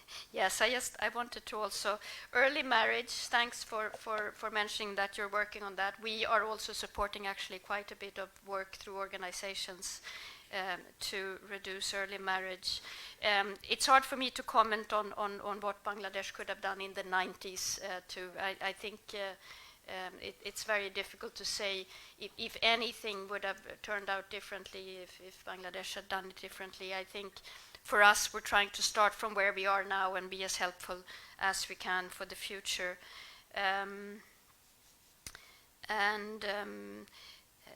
course, the Security Council question I will leave for my Norwegian colleague. But just to say that Sweden was a member of the Security Council in 2017 to 18, and it gave us a chance to be helpful in the context of the emerging then crisis with the Rohingya and the situation of Myanmar.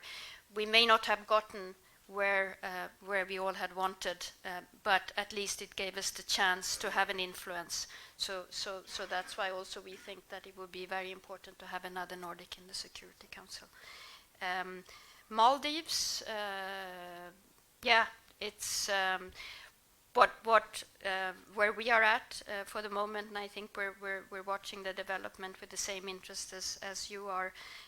But we have our minister certainly come out in support and welcomed the order when it came out a few weeks back. Thank you. Thank you, Mr. Peterson. Yes, we also have a lot of young Bangladeshis pursuing education in Denmark. Last year, we gave around 600 visas to young students, which is a good number for a small country. Generally, we believe they're doing well. But on the issue that visa should be difficult in general, I mean, the students, if they qualify, they pay the university, etc., they'll have it. But generally, yes, it is difficult to get visa to our countries, a Schengen visa to Europe. Bangladesh is not eligible automatically for tourist visa, so it's only in very special locations that we'll give out a bona fide tourist visa. And that's not for our countries, it's actually general Schengen policy here. Now, what could Bangladesh have done as foreign policy from the start of the Rohingya crisis? As my colleague said, difficult question, but I believe that Bangladesh has done what any decent country would do, namely let them in when they are being pursued and really killed, raped, etc. So, I mean, it falls upon Bangladesh, but it falls upon many good countries in this world. It's a destiny you share with many other countries. And we all are very grateful for Bangladesh, notably, of course, this last wave of almost a million people coming in an area which is already a bit marginalized already. So, a decent country. Now, wars between Denmark and Sweden. That's over. But we cannot have if you win over us in football. And now we joining Gambia in the effort of ICGA. Yes, support very much the international rule-based system, ICJ and ICC being two of the institutions here. But coming out in the open is also very difficult, you know. We have an embassy in Myanmar. We have a dialogue with Myanmar. We don't, or we always tell them in so many different ways that they should prepare the ground for taking the Rohingyas back. If we, what they see, take side very clearly for Bangladesh or for the Rohingyas, then that dialogue will be broken, I'm afraid, as we have seen with others. So we have to tread careful, all of us, and I know Bangladesh is also trying to tread carefully here. Finally, on the green factories, where investments are not turned into better price, I said actually as in my intervention that as it goes, it will be a precondition for export to Europe. It will become, and it is in the process, I think. So those not taking those steps to become greener factories, they will not get the orders as customers and brands and sources become more conscient in Europe about climate, environment, etc. So I believe it's a way to go. It's a sound investment and assuring the future orders of the companies. Thank you. Thank you. Ambassador. So I'll try to be short. Education, there are also a number of Bangladeshi students coming to Norway, and we also have a program for, it's the university-to-university cooperation, where, for instance, the North-South University is partnering with the University of Bergen, and that's actually a capacity building program as well, because this is public sector and governance. It's a master study, so that is one of the areas. And the same rules will go for studying in Norway, because there is no fees, but you need to be able to support yourself. The Danish embassy is handling the visas to Norway, and it would be the same rules and regulations as for the other Schengen countries. As far as I know, business visa is normally not a problem, because that are reliable partnerships. The Rohingya crisis, you asked difficult questions, and we were not here in the 90s, so what we can see is, of course, that Bangladesh in the current crisis have, first of all, as my colleagues have said, done what a decent country would do, let them in, but also, I think, try to exhaust all possible means of diplomatic engagement with countries, both neighboring countries and countries more far away. And that sometimes, unfortunately, does not give the results that we all would hope for. And I think that also brings me to this Security Council, because the Security Council has a number of members who are not really cooperating the way we would like them to do. Norway would, of course, do its best, but I'm not sure we will be able to convince some of the other members in the Security Council whatever we would do. So we would also look for other ways to support.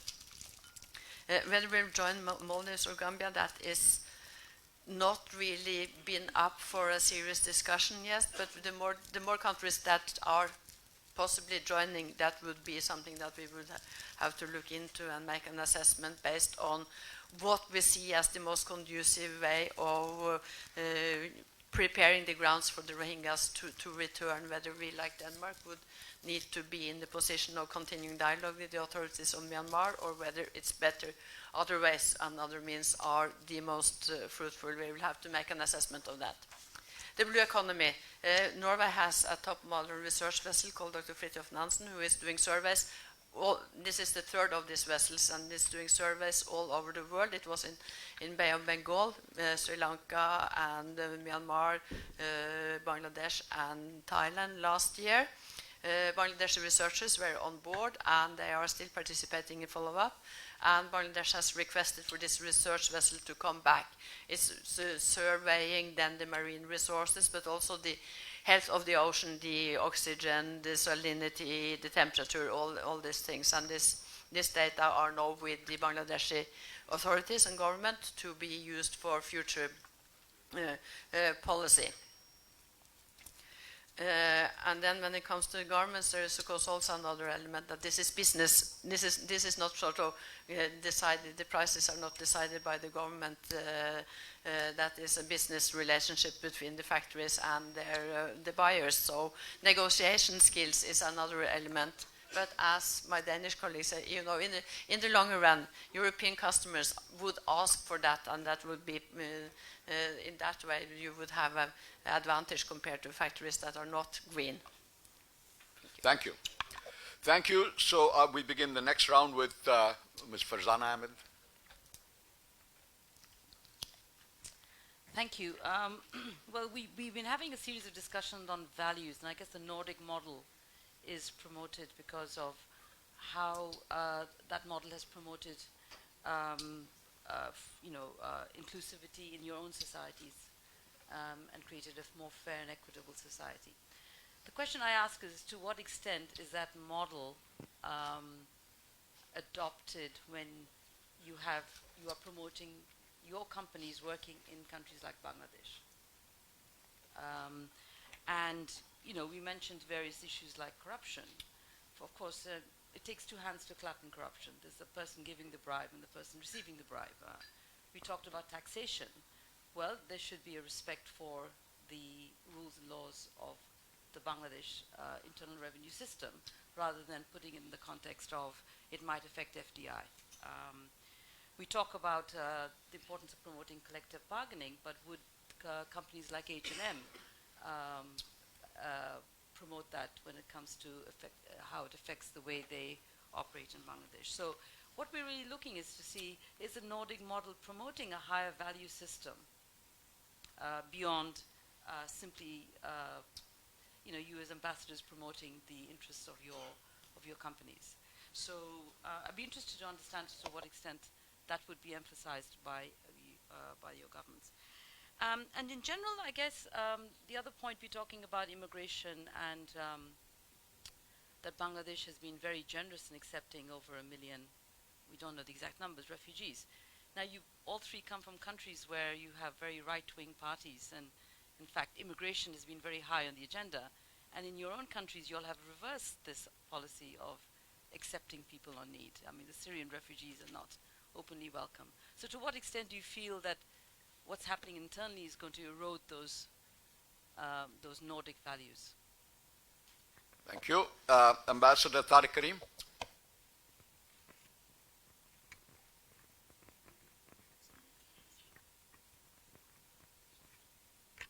Thank you, Chair.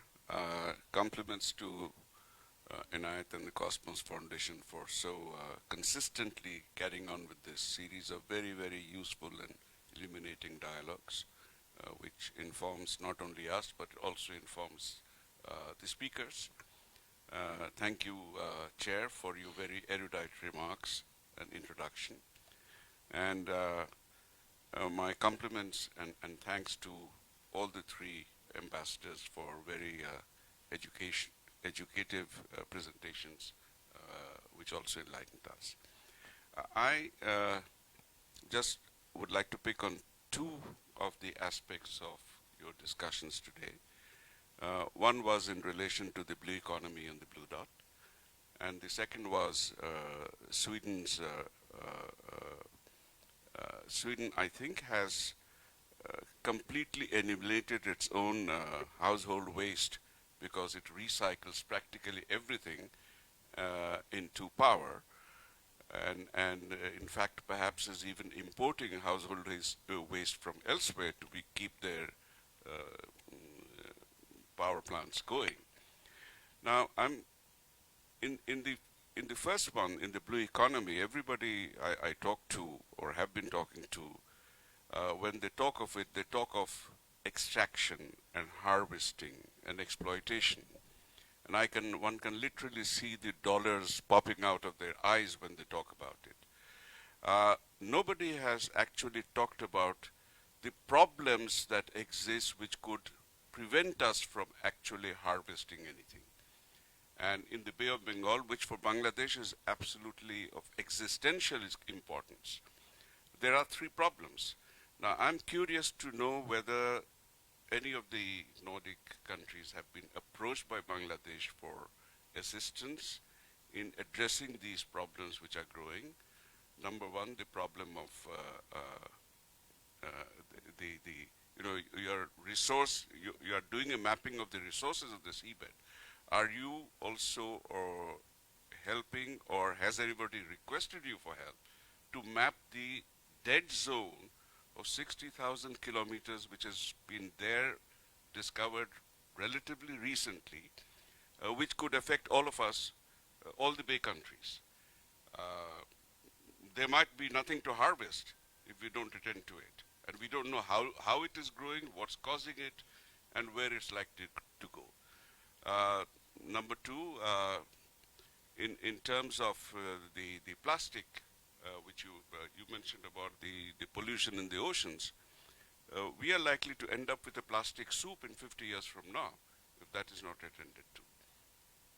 And this is a peculiar phenomenon. It seems to come and gravitate into the Bay of Bengal, but it goes past the Indian Ocean into the Atlantic.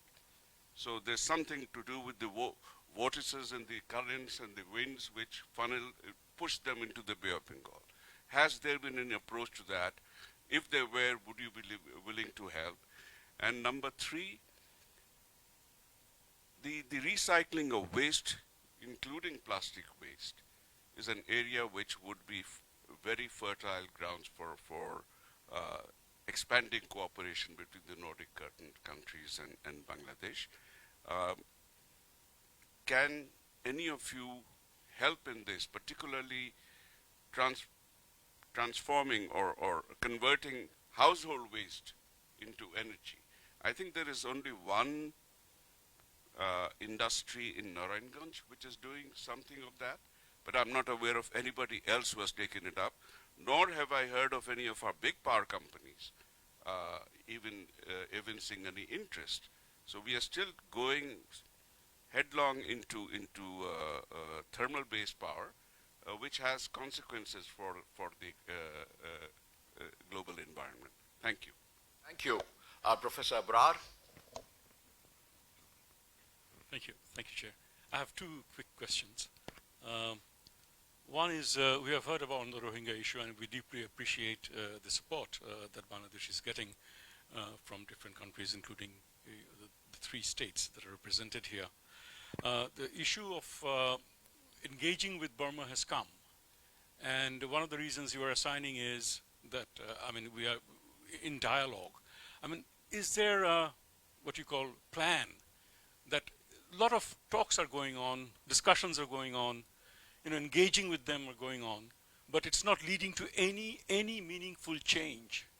To what would be your limit, if there at all is, to continue with this kind of dialogue? Because we are dealing with a state which has been completely intransigent, opposed to everything that you stand for, human rights, rule of law, and driven out more than a million people out of its shores. So I was just thinking that, shouldn't there be a limit? It may be a kind of expression of frustration, but I don't think, when we talk about, human rights and other high principles, others are not doing enough. The Security Council members, permanent members, aspirant permanent members, they are not doing.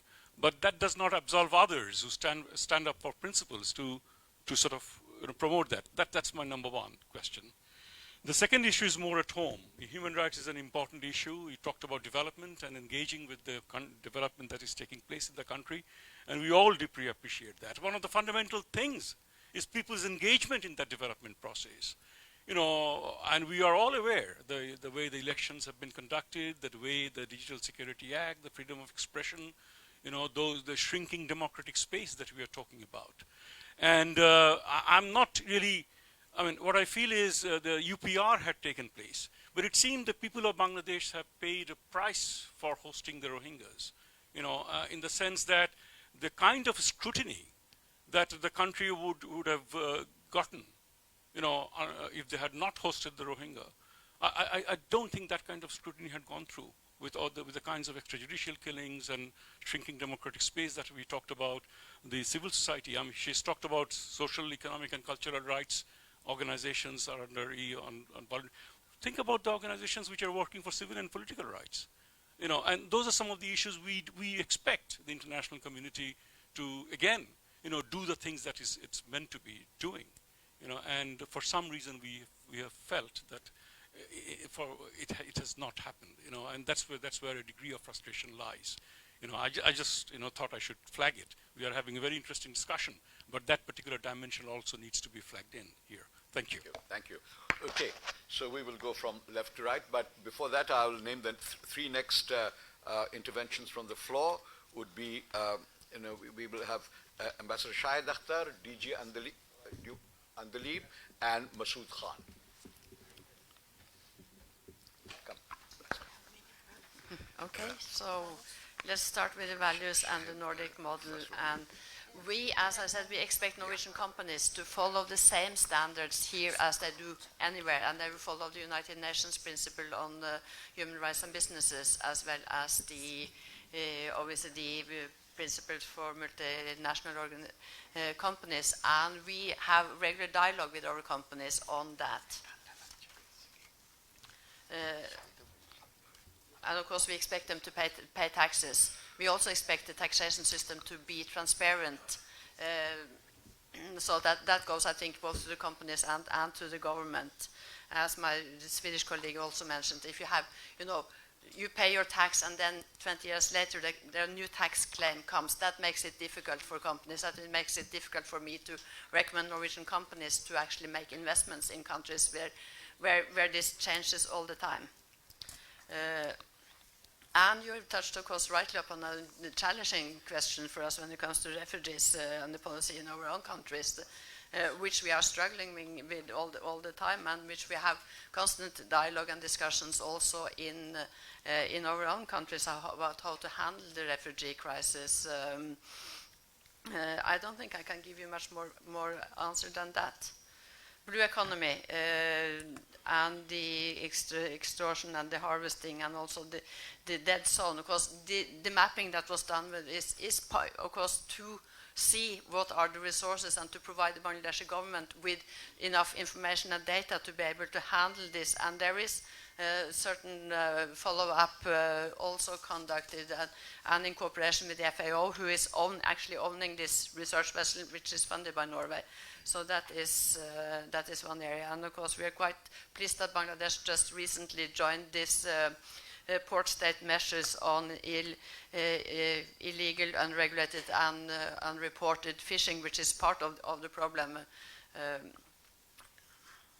And when it comes to plastic, as I said, there is much more attention now, but there is still a long way to go. And my impression is that we are still on the stage that what most institutions, including government, are interested in doing is to create policies. And there are lots of, also UN and World Bank organizations, and with Norwegian funding partly, offering to support in creating the policy. Of course, policy is important, but you also need to have more active measures which would come on, and which will be partly awareness about how to handle waste, and also about the reduce of the use of plastics.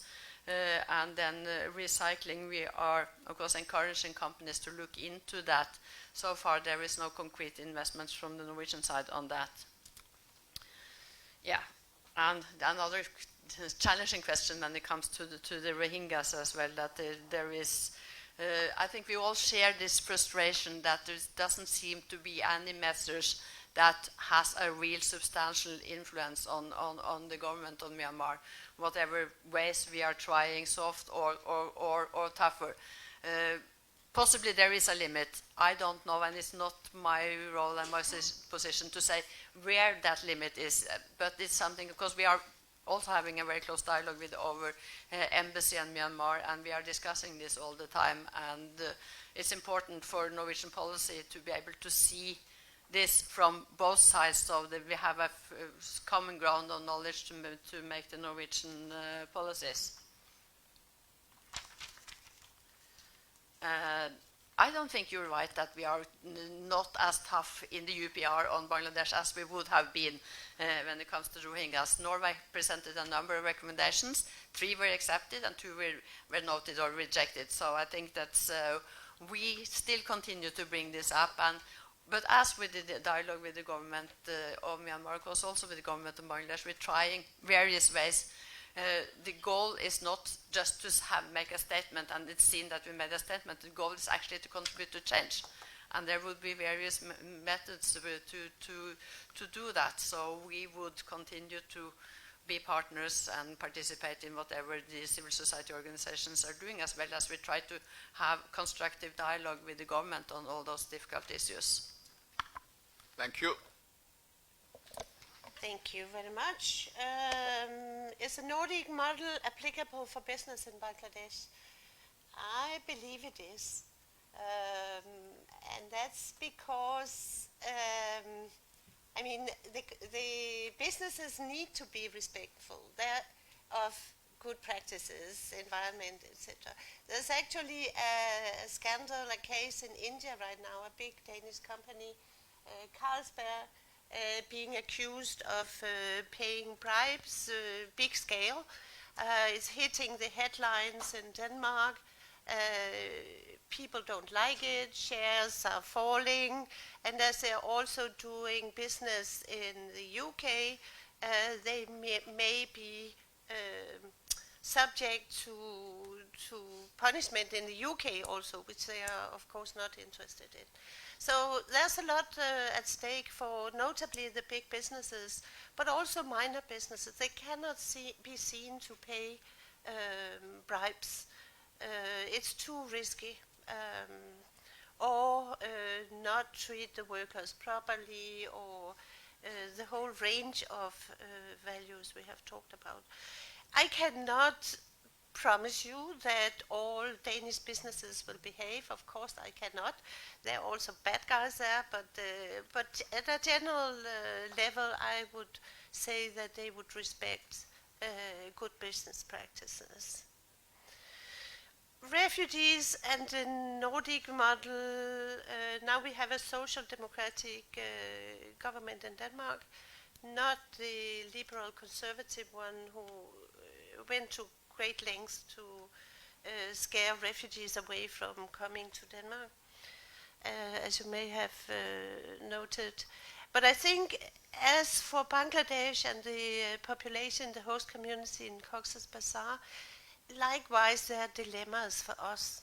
People saying, no, we don't want it anymore, we cannot afford it, they're taking away this and that. It's too overwhelming. Responsible leadership will try to manage that. We don't always have it, but yeah, what can we do? There is a demand from, you see also the far right grow in Europe, including in Denmark and in our countries, that need to be managed, and it's not easy in these times of massive people movement. I think Sweden was referred to. I don't know if Sweden has a recycling plant, but Denmark definitely does have one. And they made some errors in the dimensions, so now we have to import waste to keep it going. Of course, it produces a lot of of power. I don't know the green element of importing waste from Asia, I believe, and somewhere. Well, too far, yeah. A lot of, but what I would like to highlight is that it has been designed as a ski loop. It's in the middle of Copenhagen, so you have this huge factory, but on the top you have a ski loop. So it's also become a recreative area for the citizens of Copenhagen and making part of our efforts to make a sustainable city. Yeah, Myanmar beyond dialogue. Difficult. We saw in the press the other day that Germany would cut off Myanmar. They had enough, apparently. I don't know the details of that. We are not there. As long as there's a dialogue, at least an openness to talk about things, there's a hope that something can be settled. And you know as well as I, the many years of sanctions against Myanmar did not really lead to a thing. So, yeah. Or you think so, or you may have. I'm not a specialist here in sanctions, but yeah, well, difficult. And on the last question, the human rights UPR, I think we are working very much, talking to all actors in Bangladesh, feeling that as friends we can maybe be long-standing friends, partners of Bangladesh. We can maybe be allowed to say things, but of course we'll not go out into the newspapers publicly, etc. We'll discuss with whoever we meet, and trust that our friendship can take that. Okay, thank you. Charlotte Schleiter. Thank you. Should Nordic companies behave abroad? Of course, and it's becoming more and more inevitable because there have been consequences when companies haven't. And I mean, there was one example, but there have been examples, and these days it's not worth it to pay even something that can look at going. It's clean business is the way to do business at home and abroad. Not to say that there haven't been instances, but that's the way of the future. Taxation, of course, you should pay taxes in other countries. It's goes beyond questioning. Collective bargaining, yes, definitely, and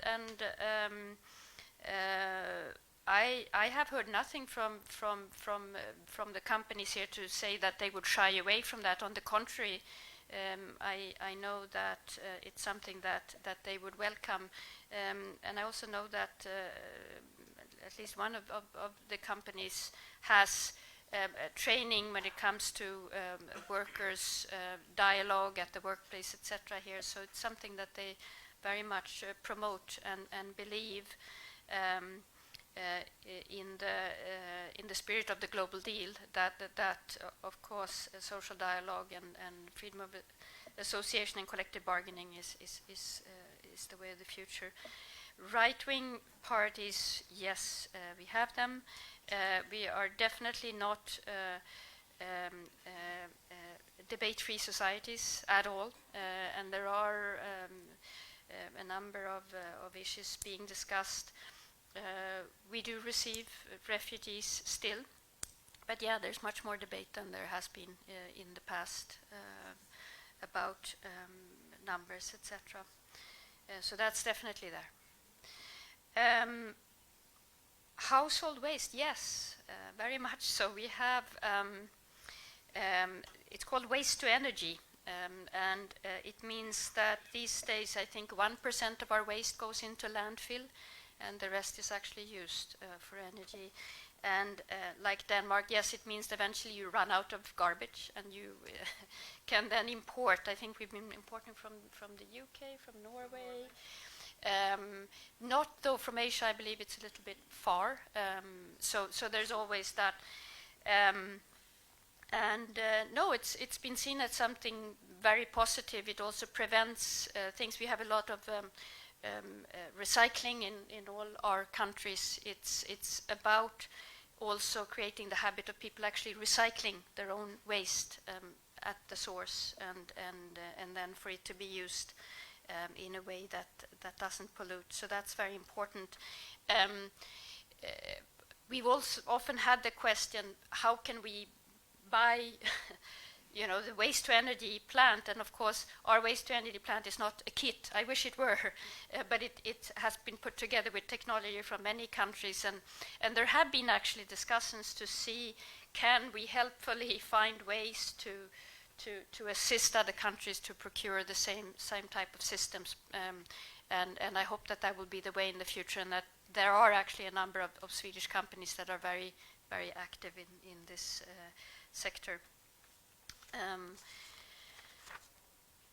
Myanmar, yes, I think the same frustration we have that there hasn't been more progress in the efforts to make it possible for refugees to return, as well as to follow up on accountability. And we will continue to try and find partners. The Thai ambassador is left, but of course we were looking also to the ASEAN countries to be helpful there. Human rights at home and the UPR, I certainly hope that we haven't given the impression that there's some sort of trade-off. We do encourage Bangladesh to improve on human rights, as we also take upon ourselves to do that at home. We ourselves had our UPR just a few weeks back and took home with us some of the issues where we ourselves need to improve. The UPR latest for Bangladesh was a couple of years back, and frankly we had hoped that there would be a bit of a quicker process to follow up. Now, though, it seems that it's starting. We are trying to be supportive. We're working with UNDP to support some of the efforts that they're doing to support in turn the government to help follow up on these issues, and we will continue to also point out occasionally in public where we think perhaps that an improvement could be important. Thank you. Thank you. So we move to the next set of three, and we begin with Ambassador Shahid Akhtar.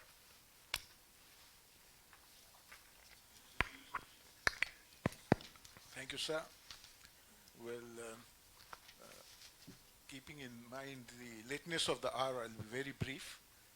Thanks to Mr. Anayat of the Cosmos Foundation and to arrange this dialogue, and my grateful thanks to all the three ambassadors for making their excellent presentation. I will rather be sort of, I'll pinpoint the three ambassadors so that their sort of response could also be related to the questions posed to them. Well, I'll start first to share my observation. Yesterday I was in a program where one of the multinationals, very reputed multinationals in Dhaka, in Bangladesh, they use huge quantity of plastics, and they said that we are going, their quantum is, I don't know, 80,000 or what figure they used, but they said they'll bring it down in the next 3 years to the minimum level, and with something which can be absorbed in our system, it will not be a problem. And as well as they will start collecting the plastics to get it disposed. I would not like to name it because they have not formally announced it. So let them do it, and then you will come to know. Well, I'm not advertising for them, so that's why I don't want to mention them. But as the Nordic countries are pretty serious about this area of resolving our waste material, whether they have any in mind to come up with some similar projects in Bangladesh which will be very beneficial in the long term. While I'm talking on this particular area, and there has been there has been points made on the climate issues. In Bangladesh we have as many as 28 districts which will in the coastal area will come under the influence of the climate when the sea level rises, and it will affect about 40 million people. You did mention that the refugee things is a matter when it comes, it will be looked into. But how do you see the climate refugees? How will they be attended to? Because you see, there has to be some thinking and process starting. Many countries are looking into this matter because some countries will totally get submerged. I don't want to name those countries. So these are the issues which we have before us if we don't look into this climate, since Bangladesh is taking a lead, playing a lead role. Now, coming back into our blue economy, I think we had discussed sufficiently. The blue economy is also of priority because after we have resolved our the Bay of Bengal, problem, but it has opened a new vistas for Bangladesh. And in the past, many countries came and looked into what potential, sort of things they can do in this area, but not much has been done. I think there's one of the naval chief is here, and other experts spoke. Dr. Tariq or Ambassador Tariq Karim also mentioned. So I think this has to, since Norwegians are familiar with our region, with our Bay of Bengal, and this will definitely should attract the Norwegian countries to look into how they can get involved, since they have some first-hand information of this area. There has been talks going on to involve a number of companies and countries, but I have not seen yet anything that has taken shape. It is materialized. Now, coming back again to the last issue, which, as I said, I don't want to take the floor for longer period. One is that the European Union, two of the countries, Sweden and Denmark, being member of the EU, you have been, the two countries have been, other European countries too, have been very helpful in making sure the Bangladesh garment industry excels. And as I have learned that because of this, what's going on in our trade, as well as other sort of viruses that is nibbing at the bud, we are also feeling there's a downward trend in the export area. So how the Nordic countries can look into this matter, because you represent quite a number of companies, organizations, which markets their products all over the world, not only in your countries, because I know you have limitations of population, but it's a globalized world. Everything can be purchased by somebody and sold by somebody else. It's not necessary that it is only meant for your country. So this is an area where we, as you know, we have inbuilt advantage still as is going on until I think the year 2024. So we have not many years ahead, only 3 years. After that, the GSP plus regime will take shape, and at that time, as the new tariffs will be levied, whether that will any initiative going from will be given from the Nordic countries to this industries, to this sector, and which involves other sectors too. As I said, that number of other areas, other industries are also exporting goods to your region. Thank you, sir. Thank you. Thank you. Director General Andalib, Foreign Affairs. Thank you, sir. Well, I'm very happy to see my very good 3 friends here. Has Ambassador of Switzerland, yeah, she has left. Thank you for this very interesting dialogue here. Well, I had several points, but I see that most of those have been already addressed. For example, I had something to say on GP, Grameen Phone, that has been addressed already.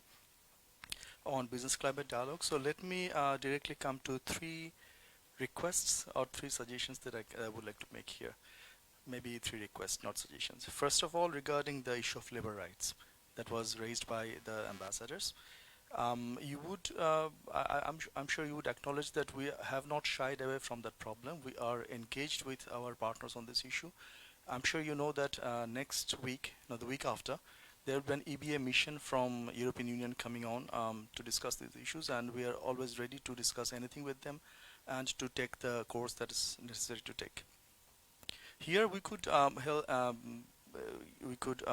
work on some support from our EU countries, including Norway, which is, I know that the issue that you have is we should lower the threshold for trade unions, formation of trade unions. But you see, with the issue of rights comes the issue of responsibilities as well. So it's not about the numbers of trade unions, it's more about the effective role of the trade union. So that's why we would request the partner countries to help us strengthen the capacity of the trade unions, to train the workers. That's very important about, so that they should understand what their rights and responsibilities are. Second point would be about the blue economy. I know it has been discussed a lot, but just to flag that in October 2019, yes, Itzel is here, we had a very good meeting with your Secretary of State, Ms. Marianne Hagen, on this particular issue. And there we made some specific requests. One was for the ship, the Norwegian ship, that should come again for the ocean resource mapping. Another other point, I'm linking it with the issue of skill development. You know, that's one of the priority areas of the government at this moment, skill development. All these three countries, you are very strong in deep sea fishing. So if we could have support in this area of skill development for deep sea fishing and marine resource related areas, that would be really helpful. It's a good thing that we have FOC, the Foreign Office consultation, with all three countries here. So, and we are having one with Norway next week. So I'm sure we will have further discussion on it. Last point would be, again, another issue that has been discussed here in lot, that's the Rohingya issues. You know that recently, just 2 days ago, the German Development Cooperation Minister, Mr. Mueller, he declared that Germany is postponing its development cooperation to Myanmar. That's one area that we would like others to replicate, basically. EU has put some sanctions, but that's very specific targeted sanctions which does not have any teeth. They are putting sanctions on some specific 8 or 9 or 16 military officials, travel bans, they never travel to Europe, asset freeze, they don't have any asset in Europe. So it's just a symbolic gesture. And it's time that we move beyond the symbolic gesture. Of course, we are having dialogues, we're having engagements, but you see, these dialogues are not going anywhere. If I may point to history, in 1971, sir, we were having dialogue, our Bangabandhu was having dialogue with Yahya Khan. It didn't go anywhere. Under the shade of the dialogue, they were doing what they wanted to do. And then came the 25th of March. It's like happening the same thing again here. We are engaging with them, but they're doing whatever they want to do. So unless and until our partners do not put something very strong in place, Myanmar is not going to listen.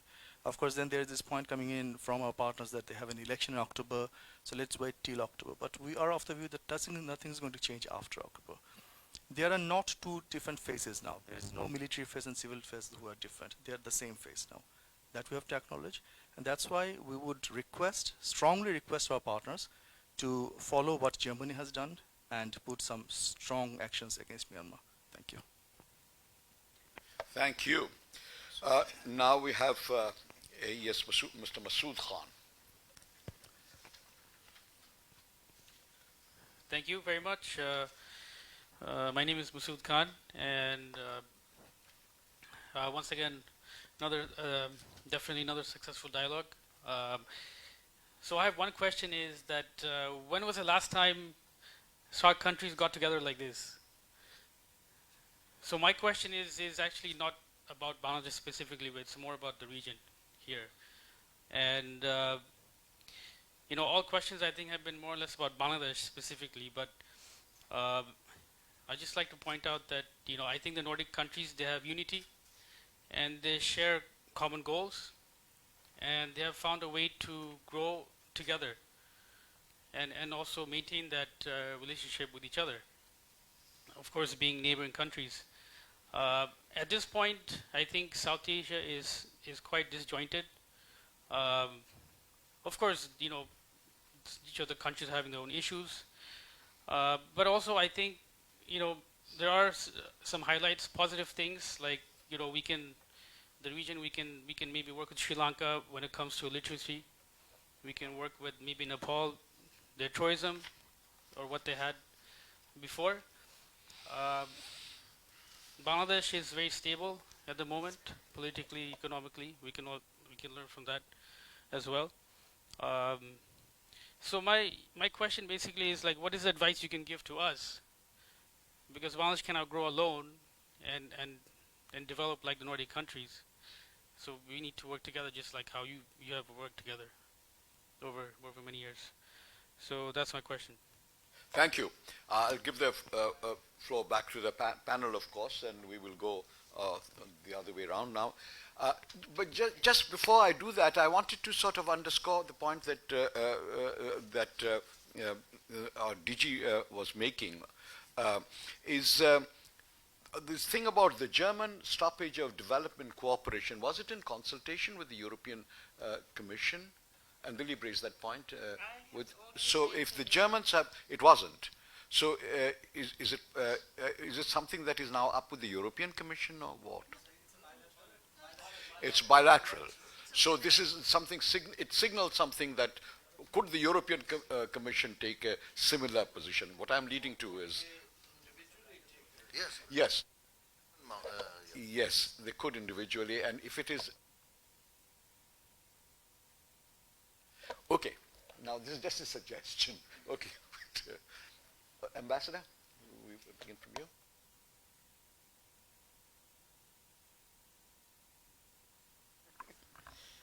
So let me just find out which was the first question.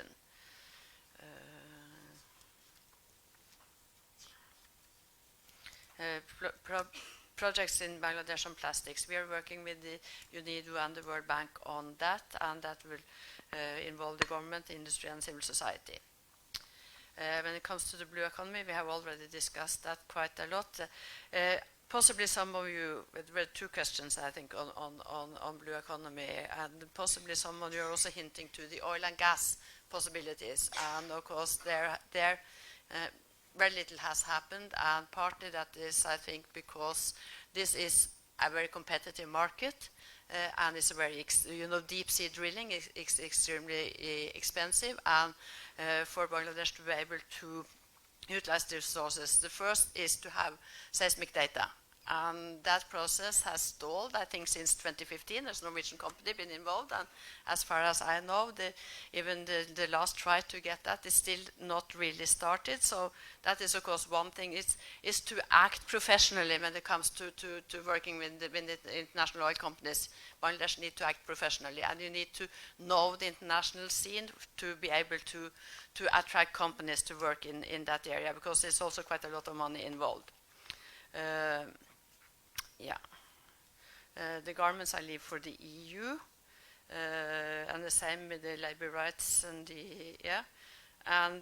of course we'll bring this up. We'll have our foreign secretary consultations, and then of course also how to continue to work together on the blue economy and what kind of options there are. The German decision came as a surprise, I think, to most of us, so we'll need to have time to look into and consider that. That is as far as I think I can go on that. It's not up to me to make that decision, definitely not. And then SARC, yes, I agree that that there is of course a lot of things that could be done better, and of course one thing is to leave old history behind you and move into the future, also working with countries that previously were countries that seen as your enemies, and that is for all the countries in South Asia, and it also goes for Bangladesh to be able to work with Pakistan. Unless India and Bangladesh can work with Pakistan, SARC will not work. So that is on all the countries to move into a more friendly relationship. Ambassador Peterson. Thank you.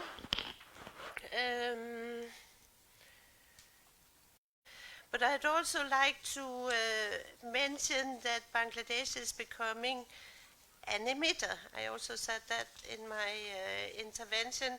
I found some old data, but saying that per capita emissions are low, of course, but that emissions relative to GDP remain well over double the world average, indicating that this is a very black economy, actually, as a basis for its economic development.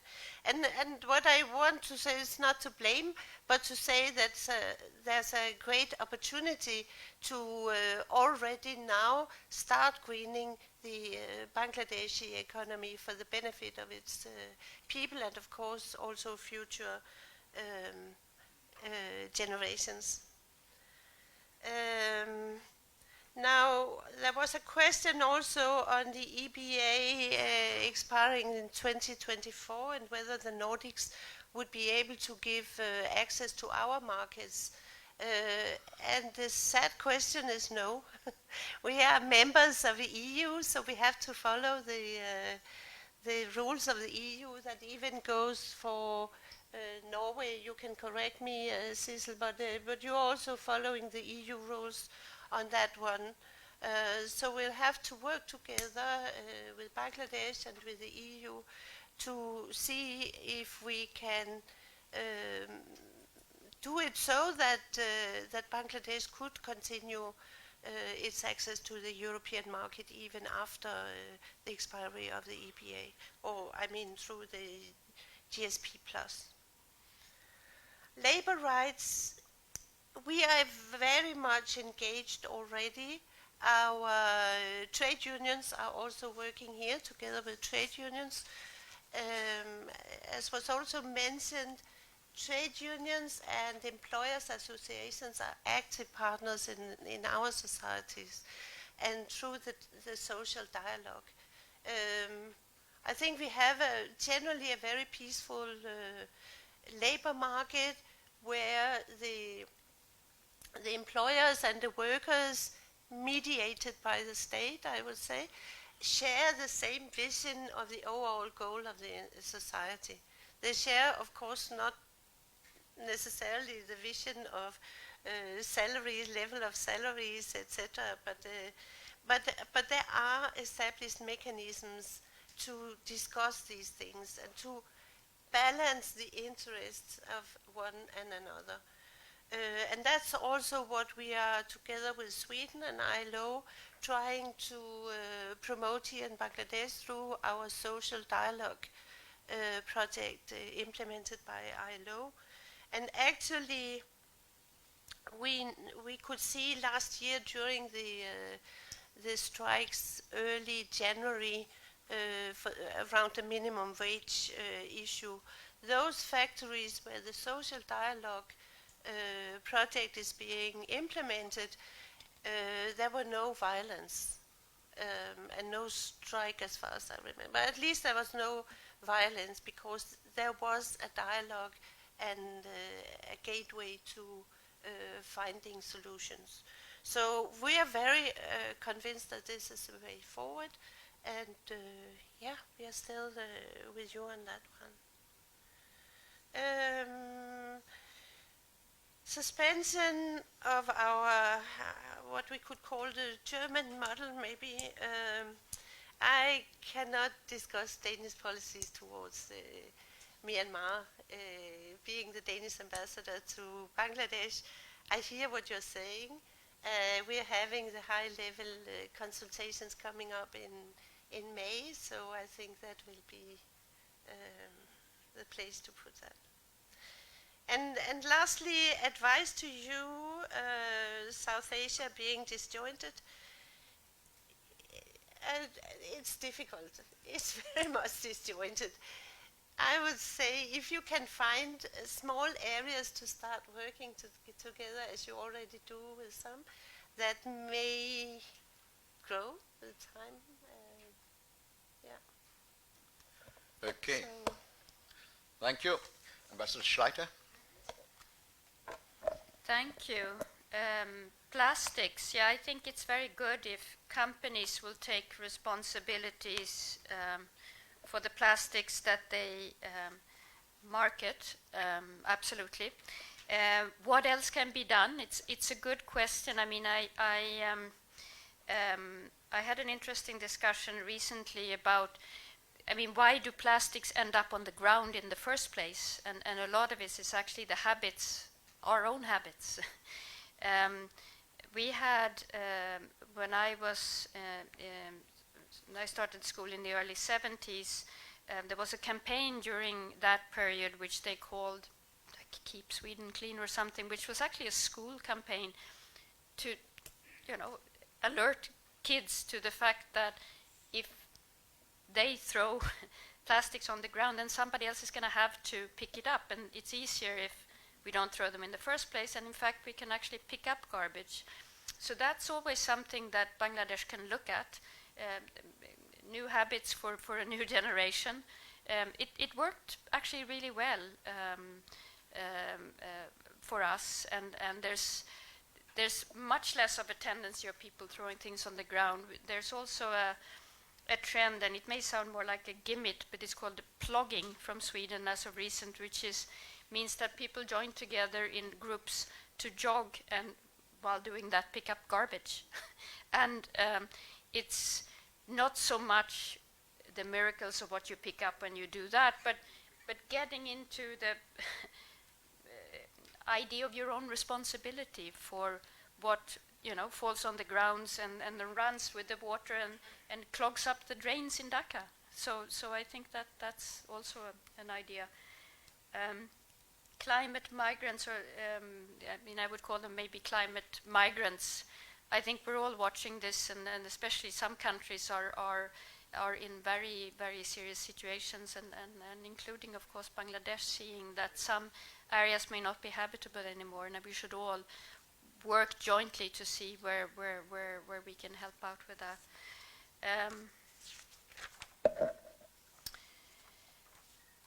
Right.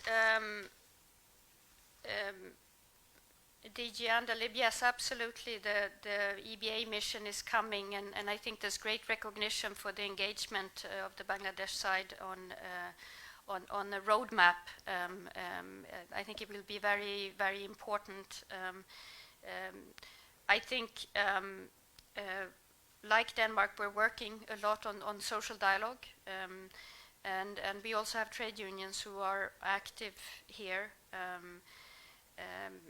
And with the social dialogue project that we're engaged in through the ILO, there are workers' resource centers, for example, so established. So there's a lot to be done, but I think my advice would still be continue to work with the ILO. They have a very big presence here, and they know very well, of course, what has worked for other countries, and I'm hoping that it will be possible to move ahead. It will be very important. Yes, Rohingya and suspended, I think, development cooperation of Germany. It's a very new development, and I had a chance just to connect back to see, and I think one reflection from our side is that our development cooperation generally does not go to the government, but much to civil society and other efforts that the UN carry out in Myanmar. So one also has to, when suspending development cooperation, one has to ask oneself, who will it affect most? So that's also going to be, I think, a consideration on our side. That I can't tell you much more than that at this point. Right. Thank you. Thank you. Now we are hurtling towards the close. We have the last set of three speakers. We have short questions, by the way. Now we have just how many? About 10 minutes in all.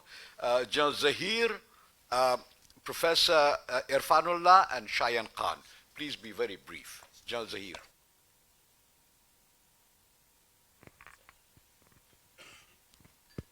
Good afternoon. I once again commend all the three ambassadors for the excellent exposition.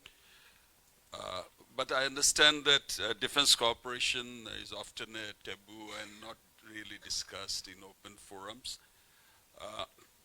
I also want to flag that Nordic countries have excellent military institutions of higher learning and also courses, and also they have very good defense industries. I have been to Nordic Defense's Staff College, and I think they propagate the humane and value-based war fighting, following humanitarian laws and laws of war. And also in our formative days in peacekeeping, we took a lot of cue from Nordic peacekeeping institutions as our basis for that. And I believe that there's a great scope of learning from them and learning from each other. So I would urge all the three ambassadors to open your institutions more for our professionals, military professionals. and also I think take a bit proactive role I think in hardware cooperations with Bangladesh. After retirement from the military, I was as a commandant of my last appointment was Commandant National Defense College, so I have interest in education. Now I'm also in the board of trustees of one of the universities, and I want to really bring to your notice that there is a quality deficit in our education, and especially we are lacking behind in technical education. I would say we're going behind. And when I was kid, a student, the Swedish Technical Institute in Kaptai was an iconic institution, giving a good service for technical education in Bangladesh. But when I go back now and see the institution, I think it has remained there where it was in 60s. It has not improved. And I would urge you to really share your good practices for quality education and enhancing technical education in Bangladesh. Thank you very much. Thank you very much. No subject is off limits, General Zahir. I mean, nothing is taboo in our discussions, but you raise a very interesting point. We have talked about peacekeeping operations, by the way, but you speak of training, hardware, cooperation across the very broad spectrum of the military issues, and I think that makes our discussions even more comprehensive. Shayan is, yeah? Okay. Thank you to the Chair. My name is Shahid. I'm with the Dhaka Courier and UNB. I'll have 2 points. I thought it was actually we were wrapping up, so I'm surprised to get the opportunity. The first point I would like to make is about the ODA 0.7% commitment that was made back in 2005, I think, or 2004, that every country would contribute 0.7% of the GNP to ODA. Now, only 5 countries have actually met that, and 3 of you are here. The other 2 are Luxembourg and the United Kingdom, and I think 6 countries. There's Holland as well, the Netherlands. So only 6 countries have met this commitment, but there is very little said about this in international forums. Whereas recently we have seen the other commitment target that was to do with NATO, 2% defense spending, that we have seen Donald Trump crow about for the last 3 years incessantly, and eventually he has been able to actually get countries to pay that commitment, or at least go a large way there. Trump was doing that because he feels that America, or he's right in saying that America is the leader of NATO. You 3, as the CGD report for the last 2 years was referred to, that Nordic countries have filled the top 3 positions in the for international development, for the commitment to international development in a ranking by the CGD. As the leaders of international development, do you think that you should raise the voice for countries to actually start filling their commitment to that 0.7% ODA? And the second point that I would make is actually to do with Rohingya. I shouldn't actually because it's lunchtime, but very quickly, actually in the Rohingya crisis and how to deal with it and what we have to and what has to happen, I think prejudice is something that has been sort of like the elephant in the room. I mean, there's something to do with people's hearts. There is hatred in their hearts. So, I mean, even if you send them back, and we have seen over the last 4 decades how even when they go back, there's another one, there's another program later on, and they come back. It's the 3rd time that the exodus has happened. And there's no guarantee that if we send them back now, they won't come back. So there's a social change that needs to take place within Myanmar, actually. And this has actually recently started happening with Rohingya, with the word Rohingya mentioned in a poetry slam that took place in Rangoon, and poets from the camps in Bangladesh actually took part, Rohingya poets. So that sort of thing should actually be supported by, and I believe may well have been supported by Norwegian and Danish representatives in Myanmar. So I'll just wrap that up. Thank you very much. Professor Irfanullah, last words.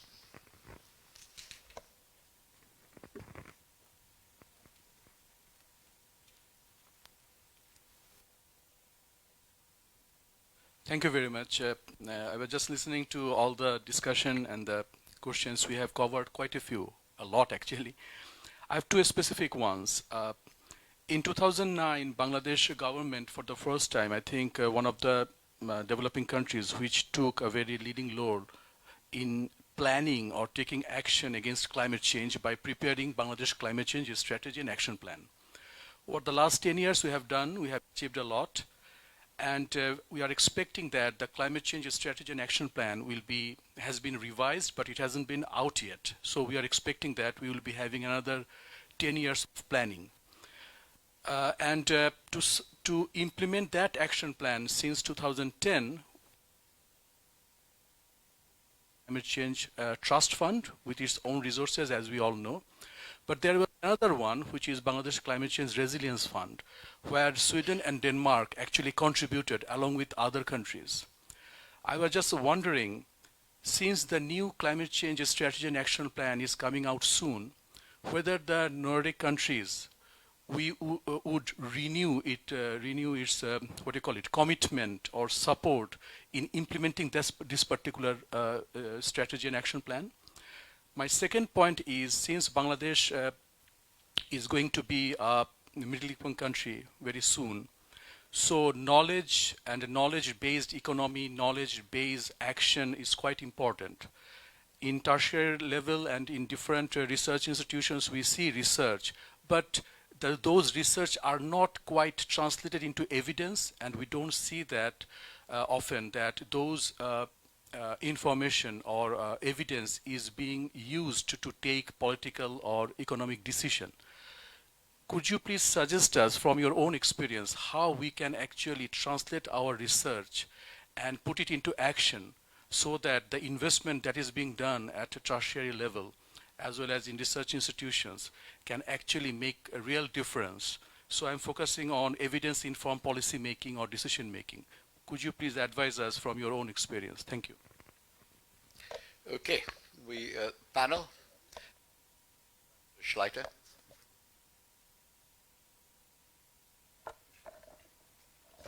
Right. Right. Thank you for the question on defense cooperation and learning and defense industries. And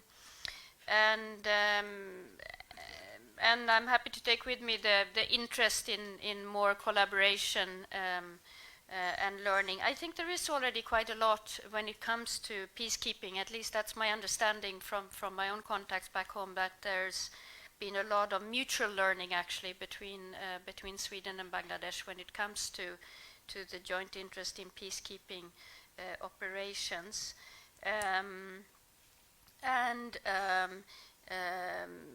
And that's right. Sweden has a defense industry, and like with all, I think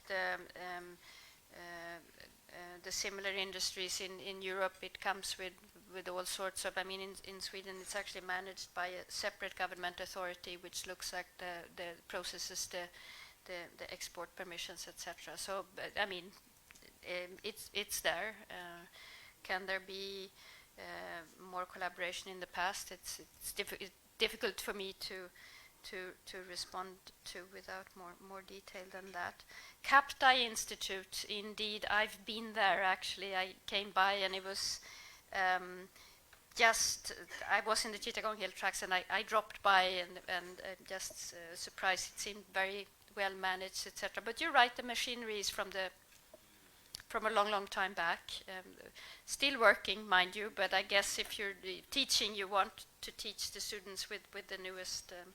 And I mean, I've had this question also from others. I believe the best way ahead would be to try and find a collaborating institution, an academic institution that would be willing to somehow collaborate on that institute's future. ODA target, yes. Again, we keep to 1% of our gross national product. Should we try and make others do the same? Yeah, perhaps we could, and we probably have. It's a matter of international solidarity that everybody does their share. But the best you can do to inspire others to do it is to actually do it. So we're doing it. We're doing the 1%. Yeah. The climate strategy and action plan.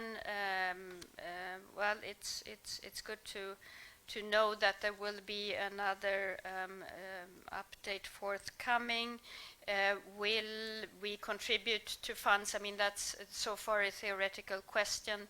Just to say that we are active through our development program in the area of environment and climate. Knowledge-based action. Yes, I mean, that sounds like something that no one can disagree with. If we have knowledge, if we've done research, then shouldn't that be the basis for our decisions? I fully agree with you. I'm not sure what particular examples I could give, except to agree with you that indeed the research we do should be taken for as a basis for our policies. Thank you. Thank you. Number two, by the way. Always number two, yeah, from either way.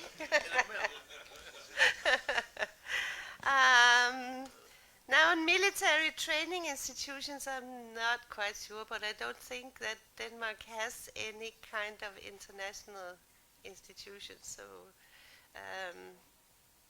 but education in general, very, very important for Bangladesh. That's also why I talk so much about transfer of knowledge, skills, technology, and knowledge partnerships. I think that will play a very big role in as our partnership will move on.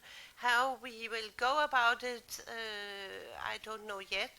I was trying to look into the crystal ball, but in fact we have a lot of work to do, speaking to government, other stakeholders here, businesses, civil society, research institutions, as well as the same set of actors in Denmark before we take together with the Bangladeshi government new decisions on that.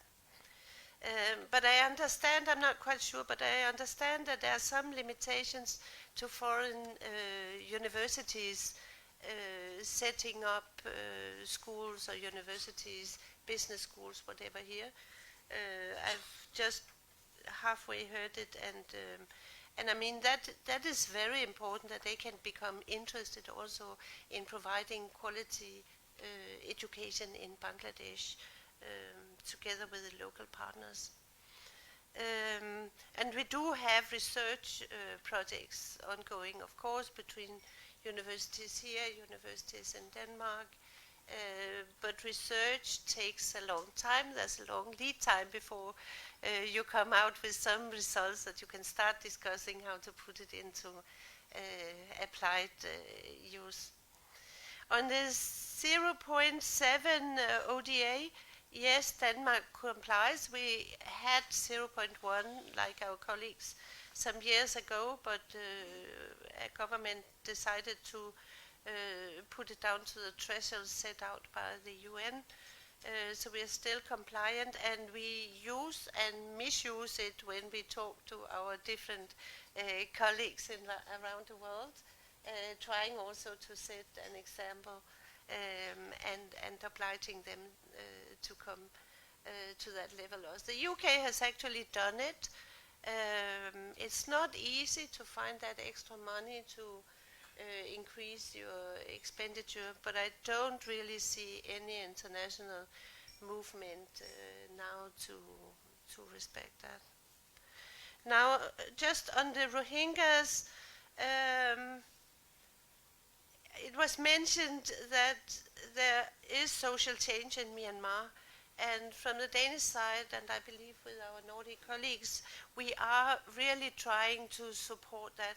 I know in Myanmar we are supporting stipends for Rohingyas to study, kind of breaking the norms. We are trying to support countering hate speech, dialogue sessions between the Buddhists and the Rohingyas in Myanmar.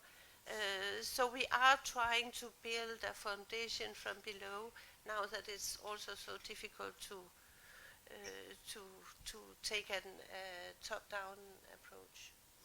Thank you. Thank you, Ambassador Blinken. Yeah, I think, thank you for pointing to the possible defense cooperation.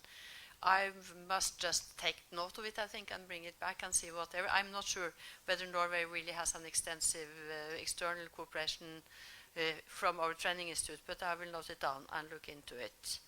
And when it comes to quality deficit in higher education, that is, of course, a challenge for a country who is developing so fast that Bangladesh is doing. And to look for international partners, I think the best way to enhance and to improve the quality of the education would be then also to have partners from high-quality institutions in other countries. And from the Norwegian side, we have a number of programs for cooperation, and but we trust the academic institutions to sort of find each other. And so, participating in international conferences, for instance, and establish contacts with academic institutions in the same field is one way forward. The ODA, Norway is at 1%, and I believe that we, like Sweden and Denmark, use this as an example for other countries and trying to encourage them to do the same. And when it comes to Rohingya, we are very much like Denmark, supporting the same kind of initiatives, the stipend program, as well as creating platforms for dialogue between the various groups, working with civil society organizations, religious organizations. And then what else? The climate change, because Norway's support for climate change is at the global level through the Green Climate Fund, the Adaptation Fund, etc., and also a program for climate change program for countries with huge tropical forests. I would not foresee that we would go into a bilateral program with Bangladesh from the Norwegian side.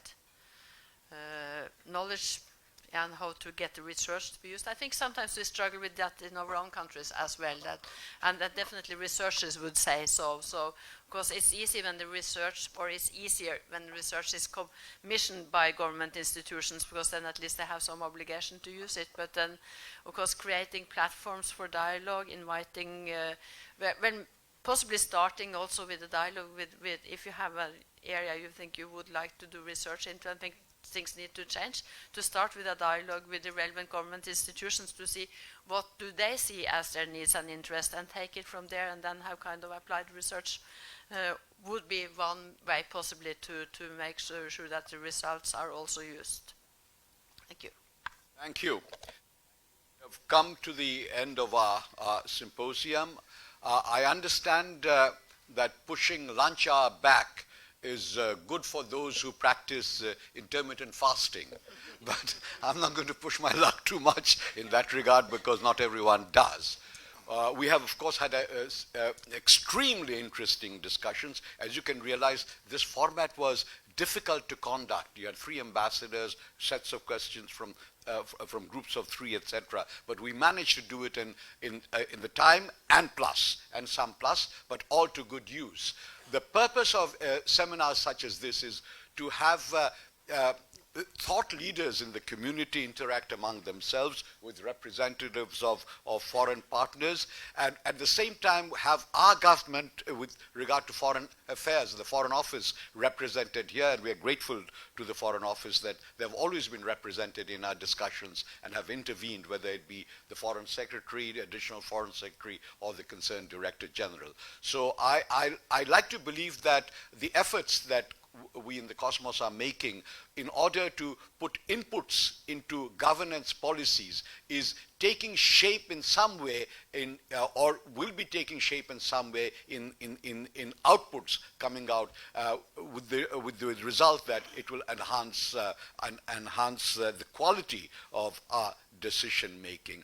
These 3 countries, of course, have been very enlightened. They've all met their 1% targets. Ambassador Farooq Subhan, through his relentless endeavors as G77 chairman in the 1980s, have seen that as a target. I believe that it is coming to fruition in many of these cases, so he must be very happy. Wish to thank you all for your participation. Excellent symposium. I would like to now complete the circle by handing over the microphone to the chairman of the Cosmos Corporation. Thank you, Mr. By brilliant chairmanship brilliant participation by 3 Nordic ambassadors, and the set of questions that have emerged during this discussion and this seminar have been very brilliant, and the answers have been equally brilliant. In fact, Bangladesh, Norway, and Denmark and Sweden, we enjoy such a good relationship, and I think this is a time-tested relationship. It's an all-weather friendship, and we are very proud that we were able to host this dialogue. And you know, there's, as I mentioned during my inaugural remarks, that NORAD, DANIDA, SIDA, they're the most transparent and most efficient, you know, agencies in the world, and I think they have touched almost most of the lives of people of Bangladesh. Your training, your programs, and I'm, you know, I follow social issues and other issues. People talk about economic growth, but I say that what's the growth of our minds and our hearts? And I think today hardly any topic was left out, from climate change to climate refugees to human rights to human freedom. I don't think there's hardly any left. In fact, General Zahir added an element of defense cooperation, and you know, I think I myself have learned so much today. I would just want to thank everyone in this room, as including my Cosmos team, led by Kate, and my digital team. I think it was a teamwork, and I want to thank once again for your participation in this seminar. Thank you. Now Nabila has something to announce. Thank you, everybody, and we would actually like to invite Mr. Anayatullah Khan to give out a token of our appreciation to our honorable guests today.